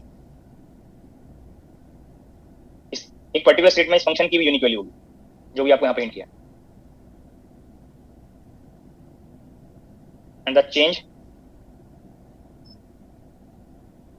In which depends on one state से जब अनदर स्टेट में सिस्टम को मूव कराएंगे तो ये चेंज आपको चेक करना है, चेंज फाइंड करना है। The change in which depends on initial and final states,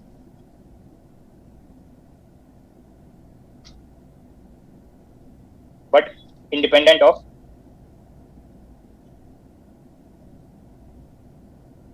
intermediate states। intermediate states को समटाइम पाथ वर्ड भी यूज करेंगे, पाथ कनेक्टिंग इनिशियल और फाइनल स्टेट्स।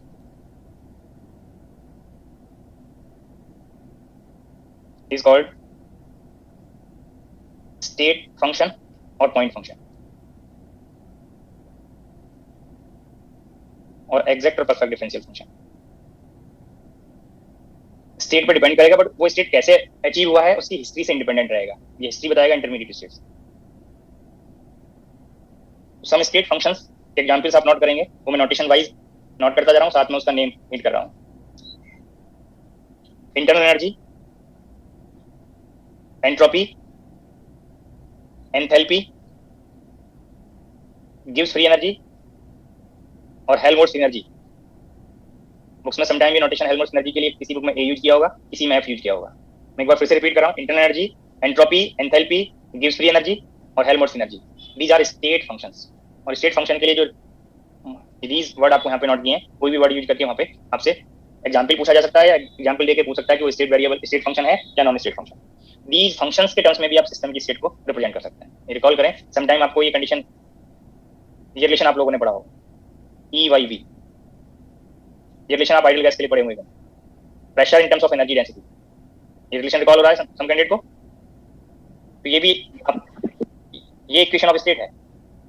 अगर आप कंपेयर करें, थोड़ा ओल्ड सिलेबस को रिकॉल कर पाए, मोनोटॉमिक आइडियल गैस के लिए 3/2 NKT आपने ये रिलेशन पढ़ा होगा, और आइडियल गैस के लिए PV = NKT, ये इक्वेशन ऑफ स्टेट पड़ता है। अगर यहाँ से आप टेम्परेचर को एलिमिनेट कर दें या NKT को एलिमिनेट कर दें तो ये रिलेशन ड्राइव हो गया, ये भी इक्वेशन ऑफ स्टेट को रिप्रेजेंट करेगा। आप चेक कर सकते हैं, यहाँ पे प्रेशर और वॉल्यूम है, और ये इंटर एनर्जी भी आपकी यूज हो गया। जब इसके टर्म्स में आप अगर स्टेट को रिप्रेजेंट कर रहे हैं तो ये स्टेट की एक यूनिक वैल्यू को यहाँ पे एक पर्टिकुलर स्टेट के लिए यूनिक वैल्यू आएगा। अगर स्टेट को चेंज करेंगे तो ये चेंज होगा, और जो चेंज है चेंज के लिए स्टेटमेंट आपको यहाँ पे नोट करना है। इनिशियल और फाइनल स्टेट पे चेंज डिपेंड करेगा, बट इंटरमीडिएट स्टेट से ये इंडिपेंडेंट है।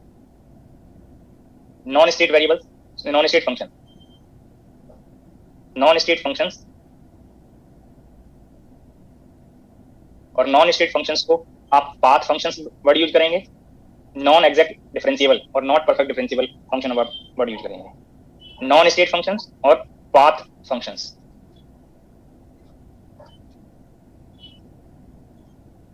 नॉन एग्जैक्ट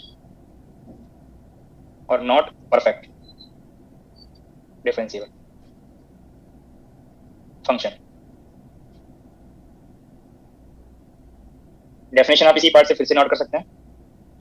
जब आप चेंज फाइंड करेंगे पर्टिकुलर फंक्शन के लिए, तो नॉन स्टेट फंक्शन की वैल्यू पाथ पे भी डिपेंड करेगा, इंटरमीडिएट स्टेट्स पे डिपेंड करेगा, इनिशियल और फाइनल स्टेट पे डिपेंड करेगा, ही पाथ पे भी डिपेंड करेगा। इसी यहाँ पे वर्ड यूज करें path function. The function,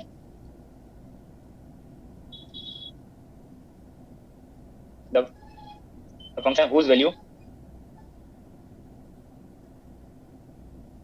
sir ये नॉट परफेक्ट के बाद जो आपने वर्ड लिखा है, ये ड्रिफ्ट लिखा है, डिफरेंट लिखा है, डिफरेंट फंक्शन। मैंने बोला है, आप इसको खुद से शॉर्ट में जो मैं लिखता हूँ तो नोट कर सकते हैं खुद से, जिनको आगे भूल सकते हो।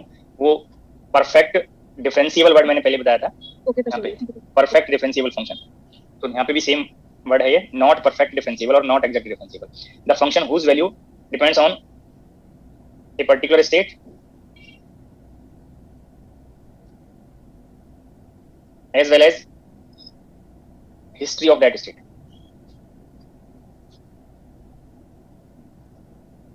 हिस्ट्री मींस वो पाथ को इंटरमीडिएट स्टेट्स के कॉरस्पॉन्डिंग बताएगा कि वो स्टेट आपने कैसे अचीव किया है।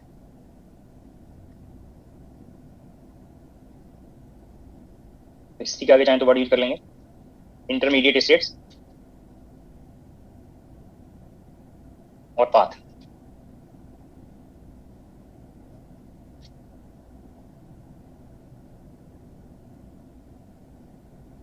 is called non state function।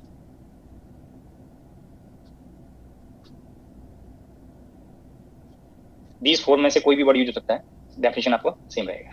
और नॉन स्टेट फंक्शन के एग्जांपल में आप अगर किसी प्रोसेस को रेफरेंस नहीं ले रहे हैं तो जनरली हीट ट्रांसफर और वर्क डन, ये नोटेशंस पहले आ गए हैं, हीट ट्रांसफर और वर्क डन, ये नॉन स्टेट फंक्शंस हैं।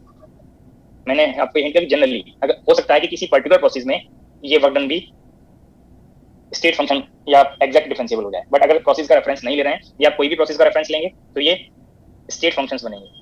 बट अगर यहाँ पे प्रोसेस का रेफरेंस नहीं ले रहे हैं तो ये जनरली पाथ फंक्शंस हैं जो किसी पर्टिकुलर प्रोसेस में पाथ से इंडिपेंडेंट हो सकते हैं।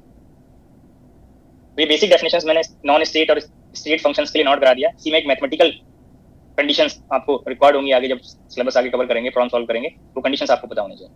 और कंडीशंस मैथमेटिकल कंडीशंस हैं, तो यहाँ पे एक वर्ड चेक कर सकते हैं एग्जैक्ट और परफेक्ट। हो सकता है जो आप मैथमेटिक्स में ये कंडीशन यूज किए हो, ये वर्ड यूज किए हो, तो वहाँ पे दीज टू वर्ड के लिए डिफरेंट कंडीशंस फुलफिल किए हो, डिफरेंट कंडीशंस चेक किए हो, बट यहाँ पे दोनों वर्ड सेम है, दोनों के लिए मैथमेटिकल कंडीशन सेम बनेंगी। उसका रीजन भी पता होना चाहिए। मैं पहले एग्जैक्ट डिफरेंशिएबल कंडीशन के लिए हिंट कर रहा हूँ। अगर कोई फंक्शन आप एफ ले रहे हैं टू इंडिपेंडेंट वेरिएबल एक्स और वाई के कॉरस्पॉन्डिंग, तो आप मैकेनिक्स में भी सेम कंसेप्ट यूज किए होंगे, मैथमेटिकल फिजिक्स में भी कंसेप्ट यूज किए होंगे। एक यूलर थ्योरम पढ़ते हैं इनफाइनेटेसिमल चेंज इन फंक्शन फाइंड करने के लिए इन टर्म्स ऑफ पार्शियल डेरिवेटिव्स, जो पहले मैंने डिस्कस भी किया हुआ किसी पार्ट के लिए। Del F by del X, Y constant लेंगे, D X plus del F by del Y D Y. अगर टाइम वेरिएबल भी यहाँ पे इंक्लूड करते तो टाइम पार्ट के लिए भी पार्ट आप यहाँ पे इंक्लूड कर सकते हैं, बट मैंने यहाँ पे टाइम को इग्नोर किया है। यहाँ पे आप चेक करें, अगर एक्स को एक्स प्लस डी एक्स करेंगे और वाई को वाई प्लस डी वाई करेंगे तो ये चेंज इन फंक्शन बताएगा। ये कंडीशन ओनली एक्स को चेंज करके है, ये कंडीशन ओनली वाई को चेंज करके है, बट दोनों वेरिएबल्स में जब चेंज को इंक्लूड करेंगे तो ये चेंज इन फंक्शन बताएगा। ये मैथमेटिकल पार्ट सभी को रिकॉल हो रहा होगा। अब मैथमेटिकल फिजिक्स में जब डिफरेंशियल इक्वेशंस पढ़ते हैं तो एक इक्वेशन लाइक दिस फॉर्म में पढ़ा होगा आप लोगों ने, M D X plus N D Y, D F is equal to M D X plus N D Y. अब इस डिफरेंशियल इक्वेशन में अगर आप dx के कोफिशिएंट को आप डिफरेंशिएट कर दें y के रेस्पेक्ट में और dy के कोफिशिएंट को आप डिफरेंशिएट कर दें x के रेस्पेक्ट में, अगर बोथ कंडीशंस ये बोथ वैल्यूज मैच कर जाएं देन differential equation is called exact differentiable equation. ये पॉइंट रिकॉल हो रहा होगा सभी को? Yes sir.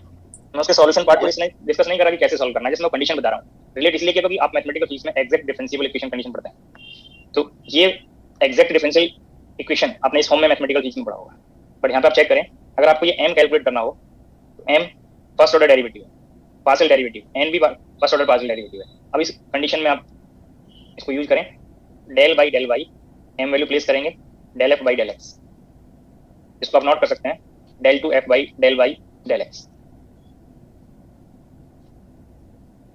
Del N by del X, del by del X of del F by del Y.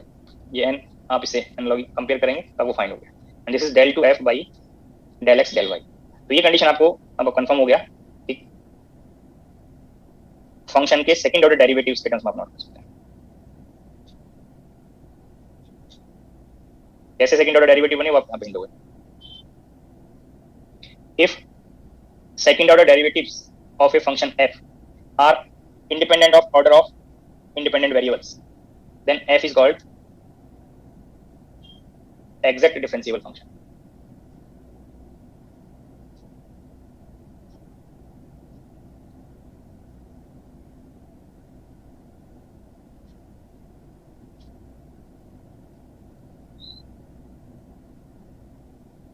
If these derivatives are different,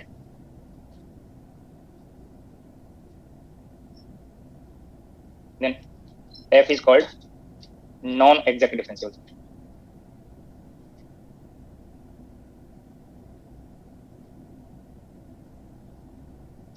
तो ये condition mathematics में तो आपको सभी को पता था। इसको इंटीग्रल करने के लिए हो सकता है मैं डिफरेंशियल इक्वेशन में, ये आप जब इंटीग्रल किए होंगे तो आपने ये इंटीग्रल किया होगा, यहाँ से आप y को कांस्टेंट कंसीडर करके इंटीग्रल कर लेते हैं, और यहाँ पे आप उस टर्म पे इंटीग्रल करते हैं जिसमें x नहीं होता है। ये पॉइंट रिकॉल हो रहा है सभी को? Yes sir. तो मैं सॉल्यूशन को जस्ट रिकॉल कराने के लिए आपको हिंट किया है कि आप ये पहले पढ़ चुके हैं, बाकी सॉल्यूशन यहाँ पे इंपॉर्टेंट नहीं है। जस्ट ये वर्ड इंपॉर्टेंट था कि एग्जैक्ट और नॉन एग्जैक्ट डिफरेंशिएबल फंक्शन की मैथमेटिकल कंडीशन में क्या डिफरेंस है। और ये एग्जैक्ट डिफरेंशिएबल फंक्शन वाली कंडीशन आप क्लासिकल मैकेनिक्स में जब आप पॉइसन ब्रैकेट पढ़ते हैं, कैनोनिकल ट्रांसफॉर्मेशन पढ़ते हैं, दैट टाइम पे भी रिक्वायर्ड होती है जनरेटिंग फंक्शन फाइंड करने के लिए। रिकॉल हो रहा होगा अगर पहले आपने पीजी लेवल पे मैकेनिक्स का सिलेबस पढ़ाया है, ठीक है। यहाँ पे मैं कोचिंग में डिस्कस हुआ है कि नहीं वो मैं हिंट नहीं कर रहा, ठीक है, बट अपने पीजी लेवल को थोड़ा रिकॉल करिए। ये कैनोनिकल ट्रांसफॉर्मेशन के लिए भी आप लाइक दिस कंडीशन को आप चेक करते हैं, वहाँ पे जेनेटिक फंक्शन फाइंड करने के लिए यही मेथड आपने यूज की हो। वहाँ पे मोर देन टू वेरिएबल्स हो सकते हैं, एक्स वाई जेड भी हो सकते हैं समटाइम्स मैथमेटिकल फिजिक्स में, बट जब आप क्लासिकल मैकेनिक्स पढ़े होंगे तो वहाँ पे पी और क्यू ये टू वेरिएबल्स यूज किए होंगे। तो एग्जैक्ट डिफरेंशिएबल और नॉन एग्जैक्ट डिफरेंशिएबल फंक्शन के लिए मैथमेटिकल कंडीशन क्या है वो सभी को कंफर्म हो जाना चाहिए, जो मैंने यहाँ पे नोट किया है। अब एक एग्जैक्ट और परफेक्ट डिफरेंशियल कंडीशन में मैथमेटिकल फिजिक्स में क्या डिफरेंस है, क्लासिकल मैकेनिक्स में क्या डिफरेंस है, और यहाँ पे सेम क्यों ले रहे हैं मैं उसको हिंट कर रहा हूँ। अगर फंक्शन में ये थ्री वेरिएबल्स होते हैं एक्स वाई और टी, जो टाइम पार्ट यहाँ पे कंट्रीब्यूट करेगा, तो यही जो डिफरेंशियल पार्ट है इसमें एक एक्स्ट्रा पार्ट आता है del F by del T D T. सभी कोई पॉइंट रिकॉल हो रहा होगा। बट यहाँ पे थर्मोडायनामिक्स में क्योंकि जो प्रॉपर्टीज हैं वो टाइम के रिस्पेक्ट में अनचेंज है, मैंने बताया आपको कि इक्विलिब्रियम थर्मोडायनामिक्स आप पढ़ रहे हैं, और इक्विलिब्रियम के लिए कंडीशन बेसिक डेफिनेशन मैंने आपको यहाँ पे हिंट किया कि अगर प्रॉपर्टीज टाइम के रिस्पेक्ट में अनचेंज रहेंगी तो आप सिस्टम की थर्मोडायनामिक्स स्टडी कर सकते हैं, इक्विलिब्रियम थर्मोडायनामिक्स आप पढ़ सकते हैं। तो यहाँ पे प्रॉपर्टीज टाइम से इंडिपेंडेंट है, ये टर्म जीरो बन जाएगा, और जब जीरो होगा तो यही कंडीशन परफेक्ट डिफरेंशियल के लिए बन जाएगी। मैथमेटिकल फिजिक्स में परफेक्ट और एग्जैक्ट डिफरेंशिएबल में डिफरेंस है, ये पार्ट तो वहाँ पे फुलफिल होगा ही परफेक्ट के लिए। एक और पार्ट आपको यहाँ पे एक्स्ट्रा कंडीशन चेक करना होता है परफेक्ट डिफरेंशियल के लिए, ये पार्ट भी मैच करे। ये परफेक्ट डेरिवेटिव्स आप इस पार्ट से फाइंड करते हैं, इसलिए पार्ट आता है परफेक्ट डिफरेंशियल। क्लियर है? बट यहाँ पे क्योंकि प्रॉपर्टीज जब तक हम नॉन इक्विलिब्रियम थर्मोडायनामिक्स का कांसेप्ट यूज नहीं करेंगे, इक्विलिब्रियम थर्मोडायनामिक्स पढ़ेंगे, तब तक ये एग्जैक्ट और परफेक्ट डिफरेंशियल वर्ड सेम है, क्योंकि यहाँ पे प्रॉपर्टीज में टाइम वेरिएशन इंक्लूड नहीं करा है।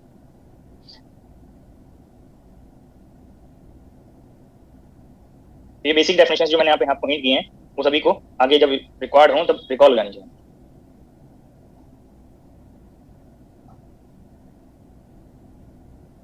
कैसे चेक करना है दीज पार्ट को, उसके लिए मैं एक पॉइंट हिंट कर रहा हूँ। अगर आपको किसी सिस्टम की इंटर एनर्जी को चेक करना है, इंटर एनर्जी से कुछ इन्फॉर्मेशन फाइंड करना है, तो किन्हीं भी टू वेरिएबल्स का आप ये फंक्शन कंसीडर करके चलेंगे। टू इंडिपेंडेंट वेरिएबल्स टी और वी लगाए हैं यहाँ पे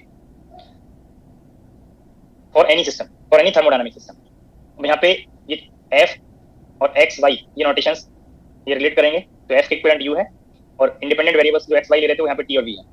तो U is function of two independent variables T and V for any system generally. अब इसमें इनफाइनाइटेसिमल प्रोसेस के लिए चेंज फाइंड करेंगे, del U by del T at constant volume dt plus del U by del V at constant t dv। So this is the infinitesimal change in internal energy of any thermodynamic system in terms of temperature and volume for any thermodynamic system.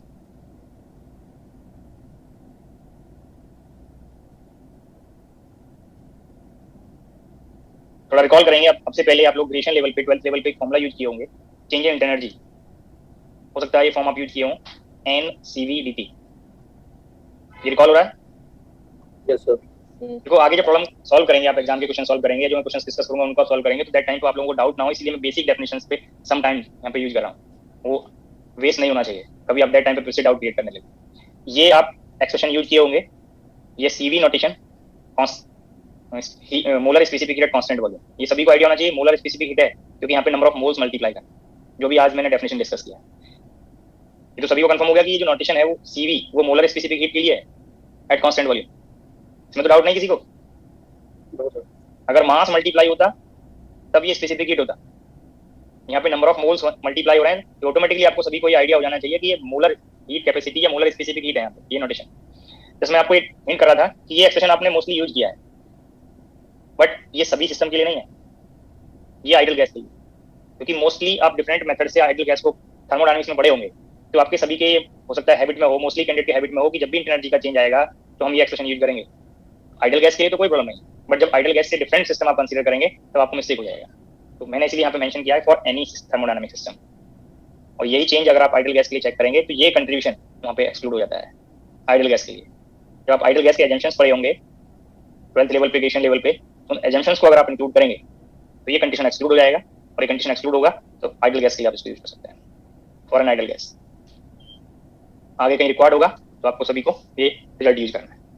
अब ये CV में कैसे convert होगा person, इसका भी आपको idea होना चाहिए।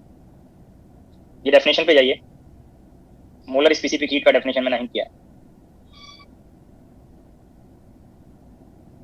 ये डेफिनेशन आपको बताया है। जब कोई पर्टिकुलर प्रोसेस लेंगे तो उस प्रोसेस में क्या वेरिएबल कांस्टेंट है वो ये पार्ट आप इंक्लूड करिए। ये अभी जो dq by dt पार्ट है, अगर किसी पर्टिकुलर प्रोसेस में कंडीशनली आप यहाँ पे हीट ट्रांसफर कर रहे हैं तो ये dq by dt अगर कांस्टेंट वॉल्यूम पे आप सप्लाई करेंगे तो ये del q by del t में कन्वर्ट हो जाएगा। 2 वेरिएबल्स ले रहे थे, उनमें से एक कांस्टेंट कर दिया तो ये पार्शियल डेरिवेटिव का कंडीशन आपको यहाँ पे मिलेगा। अगर आप सिलेबस को आगे पढ़ते जाएंगे तो और इसको इजीली रिलेट करते जाएंगे।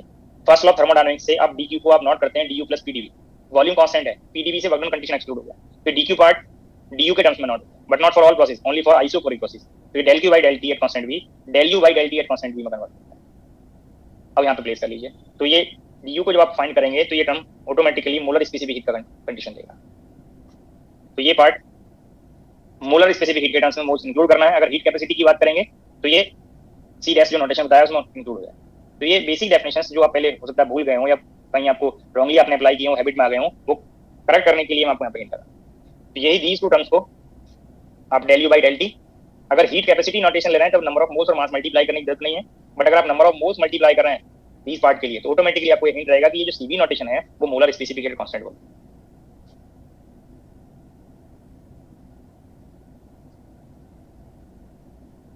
और any system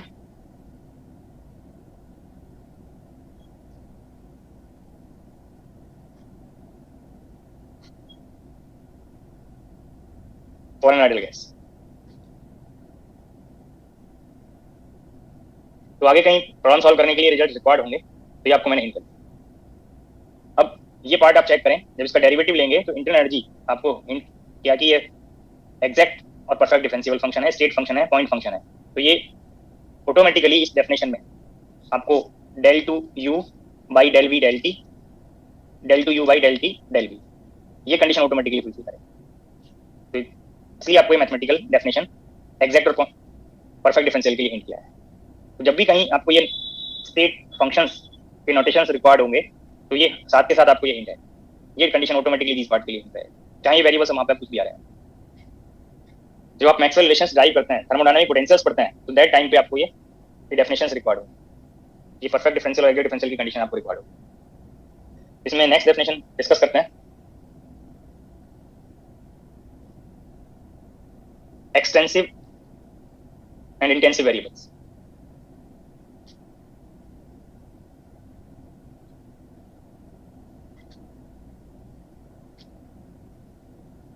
extensive and intensive variables, some candidate को दीज डेफिनेशंस भी हो सकता है नोन हो, बट देखो इस स्टेप तक 90% को ये कंडीशंस जो लास्ट लेक्चर से लेकर अब तक मैंने डिस्कस किए हैं जो भी पॉइंट्स, वो 90% को पता होना चाहिए थे। इनमें आपको जो डेफिनेशंस मैंने बताई ये भी हो सकता है कि सम कैंडिडेट्स को नोन, आपको सम कैंडिडेट्स के लिए न्यू हो, सम कैंडिडेट्स के लिए नोन हो, बट जो डेफिनेशंस मैंने यहाँ पे बता दी आगे जब भी अप्लाई होगा खुद से करेक्टली आपको अप्लाई करना है। देखो ये सिलेबस का पार्ट ऑटोमेटिकली यहाँ से इंक्लूड होता जा रहा है, तो basic definition he, but syllabus के लिए भी आपको इंक्लूड होता जाएगा। यहाँ पे एक्सटेंसिव और इंटेंसिव भी सम कैंडिडेट्स को नोन होंगे, बट आपके सिलेबस में भी एक्सटेंसिव और इंटेंसिव वेरिएबल्स पे क्वेश्चंस भी पूछे जाते हैं। तो एक्सटेंसिव और इंटेंसिव वेरिएबल को डिफाइन करने के लिए यहाँ पे एक एग्जांपल लेके चलेंगे। एक टोटल सिस्टम को, ये कंबाइंड सिस्टम है टोटल सिस्टम, इस टोटल सिस्टम को अगर आप 2 इक्वल पार्ट्स में डिवाइड करते हैं, 2 equal parts, if total system is divided into 2 equal parts, जब इसको डिवाइड करेंगे तो सम वेरिएबल्स लाइक दिस होंगे कि वो सेम अमाउंट से, जब डिवाइड कर रहे हैं 2 पार्ट में इसको डिवाइड कर रहे हैं तो सम वेरिएबल्स लाइक दिस होंगे कि वो हाफ हो जाएंगे, सम वेरिएबल्स लाइक दिस होंगे कि वो इंडिपेंडेंट रहेंगे इस डिवीजन से। तो लाइक दिस कंपैरिजन से आपको ये हिंट रहेगा कि वो एक्सटेंसिव हैं या इंटेंसिव हैं। If total system is divided into 2 equal parts,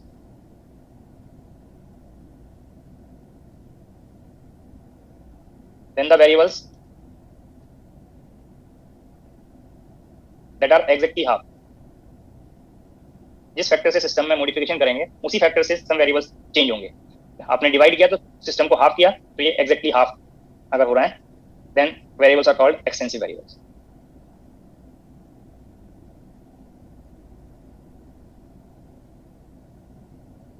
Extensive variables, and the variables that are independent of this division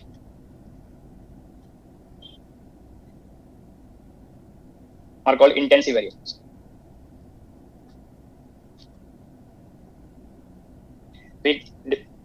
definition से आप एक्सटेंसिव और इंटेंसिव को कैटेगराइज कर सकते हैं। अब इस टोटल सिस्टम में अगर आप नंबर ऑफ मॉलिक्यूल्स n ले रहे हैं, वॉल्यूम v ले रहे हैं, सिस्टम का एनर्जी E ले रहे हैं, इस सिस्टम का मास m ले रहे हैं, और भी सम वेरिएबल्स यहाँ पे शो कर सकते हैं। जब इसको 2 इक्वल पार्ट में डिवाइड करेंगे, मैंने आपको ये हिंट किया था कि सिस्टम को जब स्टडी करेंगे तो इक्विलिब्रियम में अब यहाँ पे डिस्कस कर रहा है। तो अगर आप एक कंसंट्रेशन चेंज नहीं हो रहा है, different parts of the system equilibrium में है, केमिकल इक्विलिब्रियम में है, तो ये number of molecules one part से अनदर पार्ट पर चेंज नहीं होगा, यूनिफॉर्म डिस्ट्रीब्यूशन हो जाएगा मास का। जब यूनिफॉर्म डिस्ट्रीब्यूशन होगा, जब आप इसको 2 इक्वल पार्ट में डिस्ट्रीब्यूट करेंगे, डिवाइड करेंगे, तो total number of molecules equally divide हो गए। यहाँ पे मॉलिक्यूल्स n/2 और ये n/2, तो जो आपको यहाँ पे हिंट करके एग्जैक्टली हाफ हो गए। तो जो नंबर ऑफ पार्टिकल्स हैं, नंबर ऑफ मॉलिक्यूल्स हैं, वो एक्सटेंसिव वेरिएबल है। वॉल्यूम भी आप अगर इस साइड के परपेंडिकुलर डिवीजन कर रहे हैं, तो area part, area cross section, अगर ये 3 डायमेंशनल पार्ट है तो सेम रहेगा, ओनली ये लेंथ हाफ हो गया, और लेंथ हाफ होने से जो टोटल वॉल्यूम है वो भी चेंज हो गया, हाफ हो जाएगा। वॉल्यूम v/2 v/2, एनर्जी भी हाफ हाफ हो जाएगा। तो एक्सटेंसिव वेरिएबल्स के एग्जांपल्स आप बुक में पढ़े होंगे, यहाँ पे आप नोट कर सकते हैं।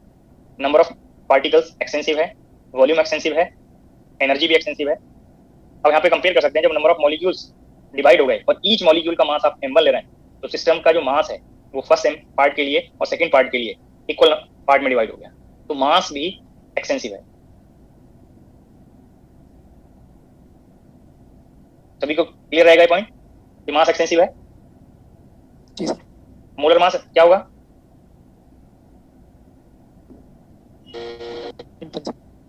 सर मोलर मास इंटेंसिव होगा। टोटल मास को आप यहाँ पे जो डिवाइड करेंगे पार्टिकल से, अगर आपको अमाउंट यहाँ पे पता है पर यूनिट मोलर मास में, आप 1 मोल के लिए कैलकुलेट कर रहे हैं, अगर टोटल मास को आप नंबर ऑफ मोल से डिवाइड कर दें तो यहाँ पे भी नंबर ऑफ मोल्स डिवाइड हो गए। डिवाइड होने से अभी आपको एक डेफिनेशन बताएंगे इंटेंसिव के लिए, न्यू डेफिनेशन, ये पार्ट तो आपको यहाँ पे कंफर्म रहेगा ही। अगर 2 एक्सटेंसिव क्वांटिटी का रेशियो आप डिफाइन कराएं वो इंटेंसिव में चला जाएगा। ये आप चेक करिए, अगर मास को चेंज किया तो मास भी हाफ हो गया और ये मोल्स भी हाफ हो गए, तो ये रेशियो अनचेंज रहा, और जब अनचेंज रहेगा तो इंटेंसिव क्लास में रहेगा। अगर ये थर्मल इक्विलिब्रियम में है तो इस फर्स्ट पार्ट का जो टेम्परेचर है, सेकंड पार्ट का टेम्परेचर सेम रहेगा।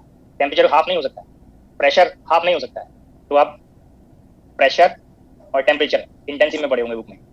एक और पार्ट आएगा chemical equilibrium, sorry chemical potential, ये न्यू नोटेशन है तो इसके लिए नेम आप नोट कर सकते हैं, केमिकल पोटेंशियल, जो गिव्स एनर्जी पर पार्टिकल आप आगे पढ़ेंगे। तो जब आप कोई भी बुक पढ़ेंगे थर्मोडायनामिक्स का, स्टैटिस्टिकल मैकेनिक्स का, और जहाँ पे डिफाइन किए हों, तो ये 3 एग्जांपल एक्सटेंसिव में जरूर आपको मिले होंगे, और ये 3 एग्जांपल्स आपको इंटेंसिव के लिए जरूर मिले होंगे। इसी में एक जनरल डेफिनेशन और नोट करते हैं, general example, the ratio of 2 extensive quantity, 2 extensive variables, the ratio of 2 extensive variables. इसमें मोर एग्जांपल्स आपको इसी डेफिनेशन से नोट हो गए। और भी एग्जांपल्स यहाँ पे नोट कर लें। एंट्रोपी एक्सटेंसिव क्वांटिटी है, gives free energy extensive quantity है, एंथैल्पी एक्सटेंसिव है, हेल्महोल्ट्ज एनर्जी एक्सटेंसिव क्वांटिटी है। तो यहाँ पे और एग्जांपल्स जो आपको यहाँ पे डेफिनेशन बताया है, या आगे आप जो जैसे जैसे सिलेबस कंटिन्यू होगा आपको वहाँ पे कंफर्म होता जाए कि ये एक्सटेंसिव क्वांटिटी है, यहाँ पे थोड़ा स्पेस छोड़ देंगे, वो नोट करते चले जाएंगे। मास डेंसिटी किस क्लास में जाएगा? मास डेंसिटी अभी मैंने आपको ये हिंट किया, अभी आपको ये हिंट किया, the ratio of 2 extensive variable, तो mass density is defined as mass per unit volume. Mass extensive है, वॉल्यूम एक्सटेंसिव है, जो भी आपको यहाँ पे नोट करना है, मास और वॉल्यूम, ये रेशियो इस डेफिनेशन से एक्सटेंसिव में चला गया। और अगर चेक करना हो, जब डिवाइड करेंगे 2 इक्वल पार्ट में, तो मास भी हाफ हो गया और वॉल्यूम भी हाफ हो गया। आप चेक कर सकते हैं रेशियो अनचेंज रहा, और अनचेंज रहेगा तो इंटेंसिव क्लास में जाएगा। तो जितना भी तरह का डेंसिटी है, चाहे वो मास डेंसिटी हो, पार्टिकल डेंसिटी हो, वो इंटेंसिव क्लास में जाएगा।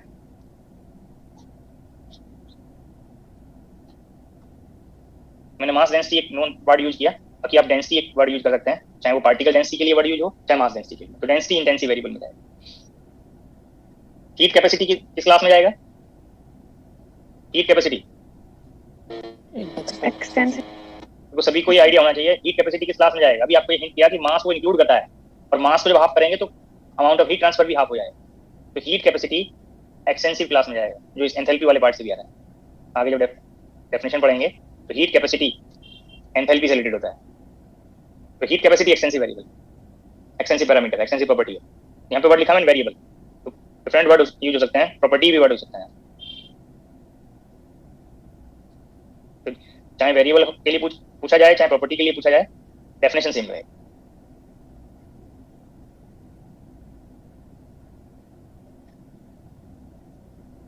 स्पेसिफिक हीट किस क्लास में जाएगा? इंटेंसिव में, क्योंकि स्पेसिफिक हीट फाइंड करने के लिए आप heat capacity per unit mass लेंगे। तो हीट कैपेसिटी एक्सटेंसिव है, मास भी एक्सटेंसिव है, और टू एक्सटेंसिव क्वांटिटी का रेशियो इंटेंसिव। तो स्पेसिफिक हीट इंटेंसिव है। तो आगे और भी यहाँ पे डेफिनेशंस पढ़ते जाएंगे कि वो इंटेंसिव होगा या एक्सटेंसिव होगा, तो यहाँ पे नोट करते जाएंगे। सब जब रिवाइज करें तो मोर एग्जाम्पल्स आपको रिवाइज हो जाएं, जिससे आप इजीली एग्जाम में उसको सिलेक्ट कर पाएं। अगर आपको कोई फंक्शन, सम स्टेट वेरिएबल्स के लिए आपको फंक्शन दिया हुआ है, सम वेरिएबल्स मैंने यहाँ पे पीवीटी, एनर्जी, एंट्रोपी, ये सब मैंने नोट कर दिए। इसके अलावा भी हो सकता है, इनमें से सम हो सकता है पीवीटी ही दिया हो, एन भी हो सकता है। सम वेरिएबल्स मैंने शो कर दिए। स्टेट वेरिएबल्स जरूर नहीं कि वो एक्सटेंसिव भी हो या इंटेंसिव हो, मिक्स पार्ट मैंने यहाँ पे रिप्रेजेंट किया। एन एक्सटेंसिव है, वी एक्सटेंसिव है, ई और एस एक्सटेंसिव है। प्रेशर और टेम्परेचर इंटेंसिव क्लास बताएं। तो कोई फंक्शन आपको दिया होगा तो वहाँ पे एक्सटेंसिव और intensive both type of variables include हो सकता है। अब आपको ये चेक करना है कि वो एक्सटेंसिव है या इंटेंसिव है। तो एक्सटेंसिव और इंटेंसिव कंपेयर करने के लिए आपको जितने भी एक्सटेंसिव वेरिएबल्स हैं उनको सेम फैक्टर से मॉडिफाई करना है। जैसे यहाँ पे मैंने हिंट किया कि ये हाफ करना था, सिस्टम को डिवाइड करना टू इक्वल पार्ट में, तो हाफ चेक करना है। ये सेम अमाउंट से क्यों मॉडिफाई हुए एक्सटेंसिव वेरिएबल्स, इसका भी रीजन आपको पता होना चाहिए कि जो एक्सटेंसिव वेरिएबल्स हैं वो एडिटिव होते हैं। ऑल एक्सटेंसिव वेरिएबल्स एडिटिव होंगे। अगर वन पार्ट के लिए पता है, अनदर पार्ट के लिए पता है, तो उनको ऐड कर सकते हैं, ऐड करके कंबाइंड सिस्टम का रिजल्ट फाइंड कर सकते हैं। तो चाहे कहीं पे नोट कर दीजिए, एक्सटेंसिव प्रॉपर्टीज और extensive variables are additive in nature. आप इंटेंसिव को ऐड करके नहीं फाइंड कर सकते। अगर एक पर्टिकुलर सिस्टम के एक पार्ट का टेंपरेचर पता है, अनदर पार्ट का भी टेंपरेचर पता है, वो डिफरेंट हो सकते हैं, सेम हो सकते हैं, बट कंबाइंड सिस्टम के लिए जो आप टेंपरेचर फाइंड करेंगे तो उसको आप बोथ पार्ट के टेंपरेचर का सम करके नहीं फाइंड कर सकते। तो यहाँ पे मैंने आपको ये सम एक्सटेंसिव और इंटेंसिव वेरिएबल्स नोट किए। उनको एक्सटेंसिव वेरिएबल्स को भी चेंज होंगे, इंटेंसिव वेरिएबल्स अनचेंज होंगे। तो ऑल एक्सटेंसिव वेरिएबल्स को आप एक सेम फैक्टर से मॉडिफाई करेंगे, अल्फा से। अब चाहे फैक्टर अल्फा हाफ हो सकता था, 1/3 हो सकता था, 1/10 हो सकता है। तो एक इजी डेफिनेशन तो मैंने हाफ के लिए बता दिया, बट इसको जनरलाइज कर सकते हैं। चाहे जिस फैक्टर से सिस्टम को चेंज करें, सिस्टम को मॉडिफाई करें, वो सेम फैक्टर से एक्सटेंसिव वेरिएबल्स मॉडिफाई होंगे। तो यहाँ पे एक्सटेंसिव वेरिएबल्स थे एन, वॉल्यूम था, आफ्टर मॉडिफिकेशन न्यू नोटेशन मैंने डैश से रिप्रेजेंट कर दी। एनर्जी ई एक्सटेंसिव है, एंट्रोपी एक्सटेंसिव है, बट जो इंटेंसिव वेरिएबल्स हैं वो सेम लेना है क्योंकि वो अनचेंज है। जितने भी इंटेंसिव वेरिएबल्स होंगे वो आपको सेम लेना है। एक बार मैं फिर से रिपीट कर रहा हूं यहाँ पे, अगर कोई फंक्शन मिक्स वेरिएबल्स का गिवन है आपको, इंटेंसिव और एक्सटेंसिव मिक्स वेरिएबल्स आपको यहाँ पे इंक्लूड किए हैं फंक्शन में, ऑल एक्सटेंसिव वेरिएबल्स को आप सेम फैक्टर से मॉडिफाई करेंगे, जो मैंने अल्फा नोटेशन लिया है, बट इंटेंसिव वेरिएबल्स को फिक्स रखेंगे। और दीज रिप्लेसमेंट करके जो फंक्शन दिया था उसमें आप कंपेयर करेंगे कि वो इनिशियल फंक्शन एफ से मॉडिफाई हुआ है या सेम है। If this is unchanged by this modification, then F is called, this given function is called intensive.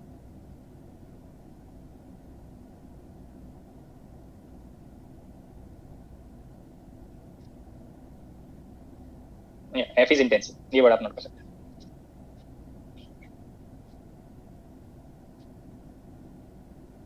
If F dash is alpha times of F, जिस factor से आपने extensive variable को modify किया, वो सेम फैक्टर से function modify हो गया, then F is extensive. Some results आपको मैंने यहाँ पे दीज टू क्लास में कैटेगराइज किए हैं। कोई हाइपोथेटिकल फंक्शन ऐसा भी हो सकता है कि ना तो कंप्लीटली इंडिपेंडेंट हो और ना ही सेम अमाउंट से मॉडिफाई हो सकता है कि आपने यहाँ पे अल्फा किया तो था 1/10, अब वो चेंज तो हुआ, इट मींस वो सेम तो नहीं है, बट ना ही वो सेम फैक्टर से मॉडिफाई हुआ, किसी और डिफरेंट फैक्टर से मॉडिफाई हो गया। एफ डैश ना तो एफ से मैच करे और ना ही एग्जैक्टली वो सेम फैक्टर से modify. Then F is neither intensive nor extensive. Sometime आपको मैथमेटिकल एक्सप्रेशन गिवन हो सकता है और आपसे चेक कराया जाए कि दिस फंक्शन इज इंटेंसिव और एक्सटेंसिव और नाइदर इंटेंसिव नॉर एक्सटेंसिव, तो आप लाइक दिस आपको चेक करें। डेफिनेशन, एक बेसिक डेफिनेशन आपको यहाँ पे नोट करा दिया, एग्जांपल्स भी नोट करा दिए। जब एक्सप्रेशन गिवन होगा तो ये अप्रोच अप्लाई करें चेक करने के लिए कि गिवन फंक्शन इज एक्सटेंसिव और नॉट, और गिवन फंक्शन इज इंटेंसिव और नॉट। आपको जो मेथड है रिकॉल हो जाना चाहिए जब कभी इसका एप्लीकेशन हो।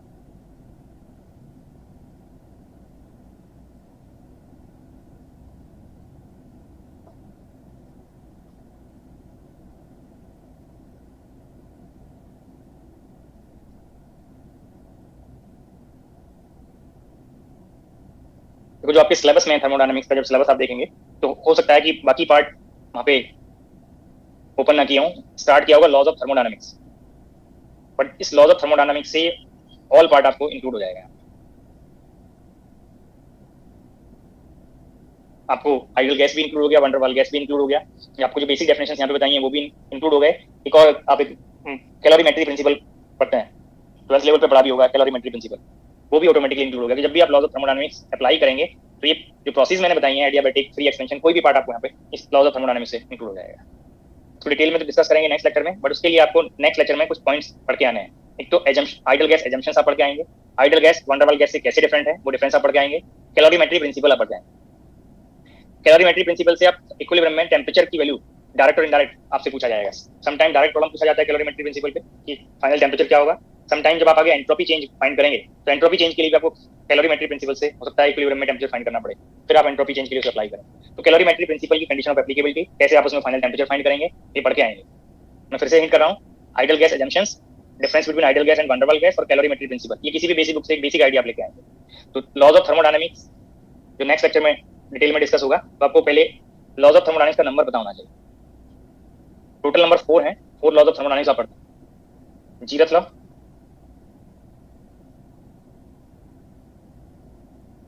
First law, second law of thermodynamics and third law of thermodynamics. Zero से नंबर स्टार्ट कर रहे हैं और थर्ड तक जा रहे हैं। टोटल नंबर 4 है और each law of thermodynamics give the concept of new thermodynamic parameter. Zeroth law temperature का कंसेप्ट से रिलेटेड, टेम्परेचर से रिलेटेड है, टेम्परेचर का कंसेप्ट देता है zeroth law. First law inter energy और एनर्जी का आइडिया देखो, और एनर्जी की एब्सोल्यूट वैल्यू कहीं नहीं पढ़ते आप, तो ये एनर्जी बढ़ गए या चेंज इन एनर्जी बढ़ गए। Second law change in entropy, change in entropy का कंसेप्ट देगा second law. Third law absolute value of entropy.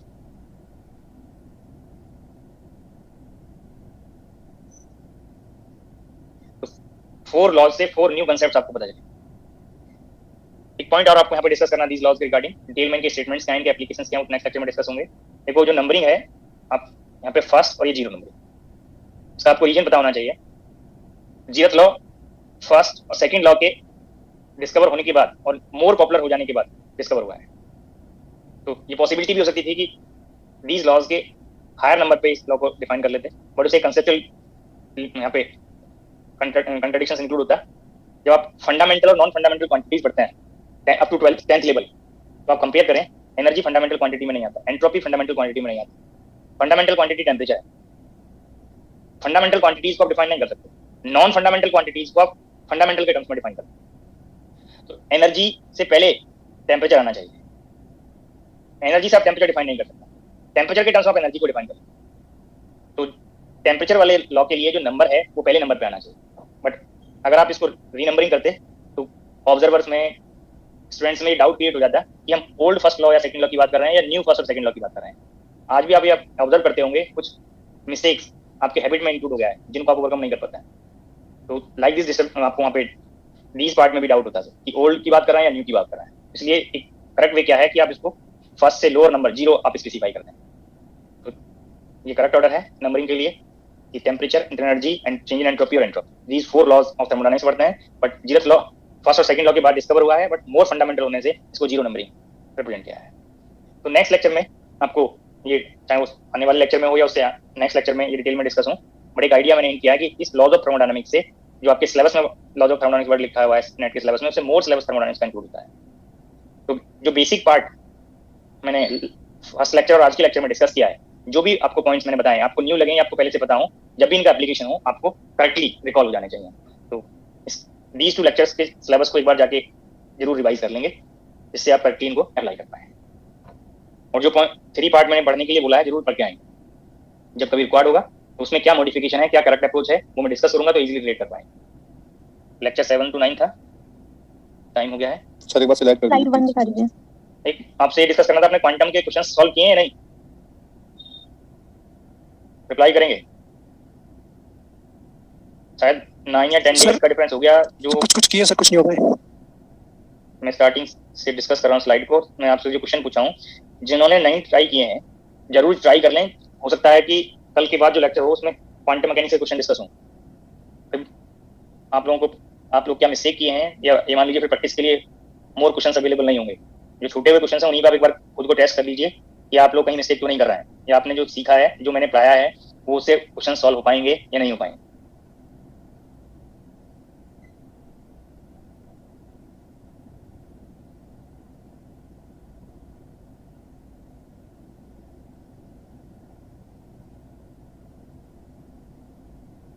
Thermodynamics में अब तक मैंने एग्जाम का कोई क्वेश्चन डिस्कस नहीं किया है।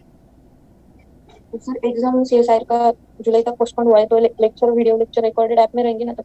तो ये सब क्वेश्चंस आप रिसेप्शन पे या मैनेजमेंट टीम से मालूम करिए कब तक अवेलेबल रहेंगे, ठीक है, वो लोग ही बता सकते हैं। वो तो उन्होंने बोला जब तक एग्जाम होता है, जैसा एग्जाम हुआ उसकी एक रात पहले तक। हाँ जी, वो एक बार उनसे कंफर्म कर लीजिएगा, ठीक है। जो आप लोग रजिस्ट्रेशन कराए होंगे, ज्वाइन किए होंगे, उन्होंने ही बताया होगा, ठीक है। तो उन्हीं से आप क्वेश्चंस पूछेंगे। मुझसे सिर्फ समझ में आ रहा है नहीं आ रहा है, ठीक है, फिजिक्स से रिगार्डिंग क्वेश्चंस आप पूछ सकते हैं, जो मैं टॉपिक पढ़ा रहा हूँ। सर ये जो आपने जो एक्सटेंसिव वेरिएबल और इंटेंसिव वेरिएबल बताए हैं, हीट कैपेसिटी और स्पेसिफिक हीट, इसको सर एक बार फिर से एक्सप्लेन करें। अभी से जाके एक बार पढ़ लीजिएगा जो डेफिनेशंस मैंने बताई हैं। जो बेसिक डेफिनेशंस थी जो मैंने आज पढ़ाया, अगर वो आपको यहाँ पे आप चेक करिए, ये जो हीट का अमाउंट है हीट कैपेसिटी के टर्म्स में, ये हीट कैपेसिटी यहाँ पे बताया, ये नोट कराया। इस हीट कैपेसिटी के डेफिनेशन में मास ऑटोमेटिकली इंक्लूड हुआ है। अब आपने ½ लीटर वाटर लिया और अनदर वेसल में 1 लीटर वाटर लिया, दोनों को सेम टेम्परेचर चेंज करना है, क्या दोनों में amount of heat transfer same होगा? नहीं। क्यों? मास दोनों जो लीटर जो मैंने वर्ड लिया वॉल्यूम का, दोनों में मास का जो वाटर का अमाउंट है वो चेंज है, और वाटर का अमाउंट चेंज होने से हमें हीट ट्रांसफर डिफरेंट अमाउंट में करना पड़ेगा, और ये पार्ट सेम हो गया। और चेंज होने से ये हीट हमें डिफरेंट क्यों प्रोवाइड करना है? क्योंकि ये सीड है तो मास पे डिपेंड करता है, ये अमाउंट चेंज है वहाँ पे।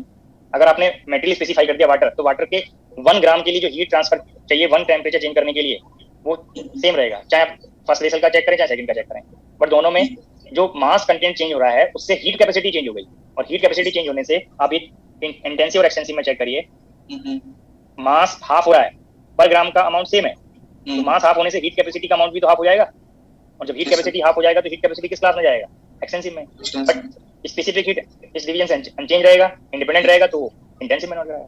तो ये तब आप क्लासिफाई कर पाएंगे, तब आप कैटेगराइज कर पाएंगे, तब चेक कर पाएंगे। जो बेसिक डेफिनेशंस मैंने नोट कराई हैं उनको आप नोट करके ही ना छोड़ें, उनको पढ़ लें एक बार।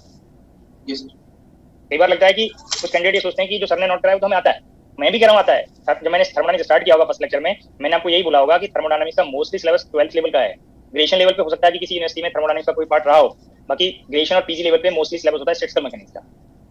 तो यहाँ पे जो थर्मोडायनामिक्स में आप लोगों को इंप्रूवमेंट होना है मेरे पढ़ाने से, वो इंप्रूवमेंट 10%, 20%, 30% होगा। किसी को कंप्लीटली न्यू लगेगा, सिर्फ उन्हीं कैंडिडेट को जो रिकॉल नहीं कर पा रहे होंगे, ठीक है।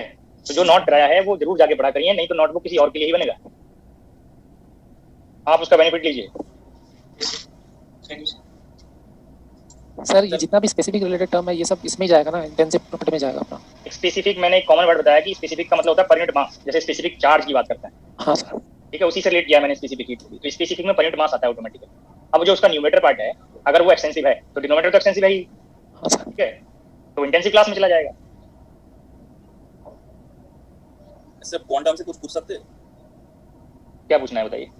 सर उधर वो जो अर्नफेस्ट थ्योरम है उधर एक प्रॉब्लम था, वो प्रॉब्लम नहीं हो रहा है, वो है sir DDT small del P square. तो थोड़ा अगर हिंट्स कर देते तो अच्छा होता। किसी एग्जाम का क्वेश्चन है या आप खुद से पूछ रहे हैं? नहीं सर, एग्जाम का क्वेश्चन, किस एग्जाम का? स्टैनफोर्ड यूनिवर्सिटी का। बताइए। DDT of del small del P square. D DDT D फिर से बोलिए। D by D T. हाँ sir, D by D T small del P square, मतलब स्टैंडर्ड डेविएशन का स्क्वायर, स्टैंडर्ड पी स्क्वायर, हाँ हाँ हाँ मोमेंटम स्क्वायर।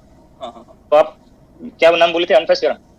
हाँ, मैं उसे ट्राई कर रहा था। अनफेस्ट थ्योरम सिर्फ 2 पार्ट को रिलेट करता है, वेलोसिटी और फोर्स, सभी को रिप्रेजेंट नहीं करता। तो यहाँ पे अनफेस्ट थ्योरम वर्ड ना यूज करके equation of motion in quantum mechanics word use करिए, ओके सर। जो मैंने आपको ये हिंट किया था। श्रोडिंगर रिप्रेजेंटेशन में 1/IH cross expectation of commutator of A with H, ये इक्वेशन ऑफ मोशन बताया था इन क्वांटम मैकेनिक्स। अब यही पार्ट अगर इंटरेक्शन पिक्चर में या हाइजेनबर्ग पिक्चर में जाएंगे तो एक्सपेक्टेशन को हटा सकते हैं। ठीक है, तो एक्सपेक्टेशन इतना इंपॉर्टेंट नहीं है। जब क्वेश्चन पूछा जाएगा तो मेंशन होगा कि एक्सपेक्टेशन लेना है या नहीं लेना, क्योंकि मोमेंटम टाइम से इंडिपेंडेंट है, तो ये पार्ट भी हट जाएगा।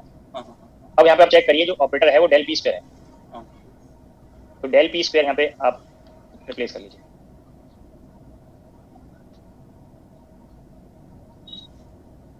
H से कम्यूटेटर फाइंड करना है, और डेल पी स्क्वायर आप जब यूज करते हैं तो p power 4 minus P square बनेगा।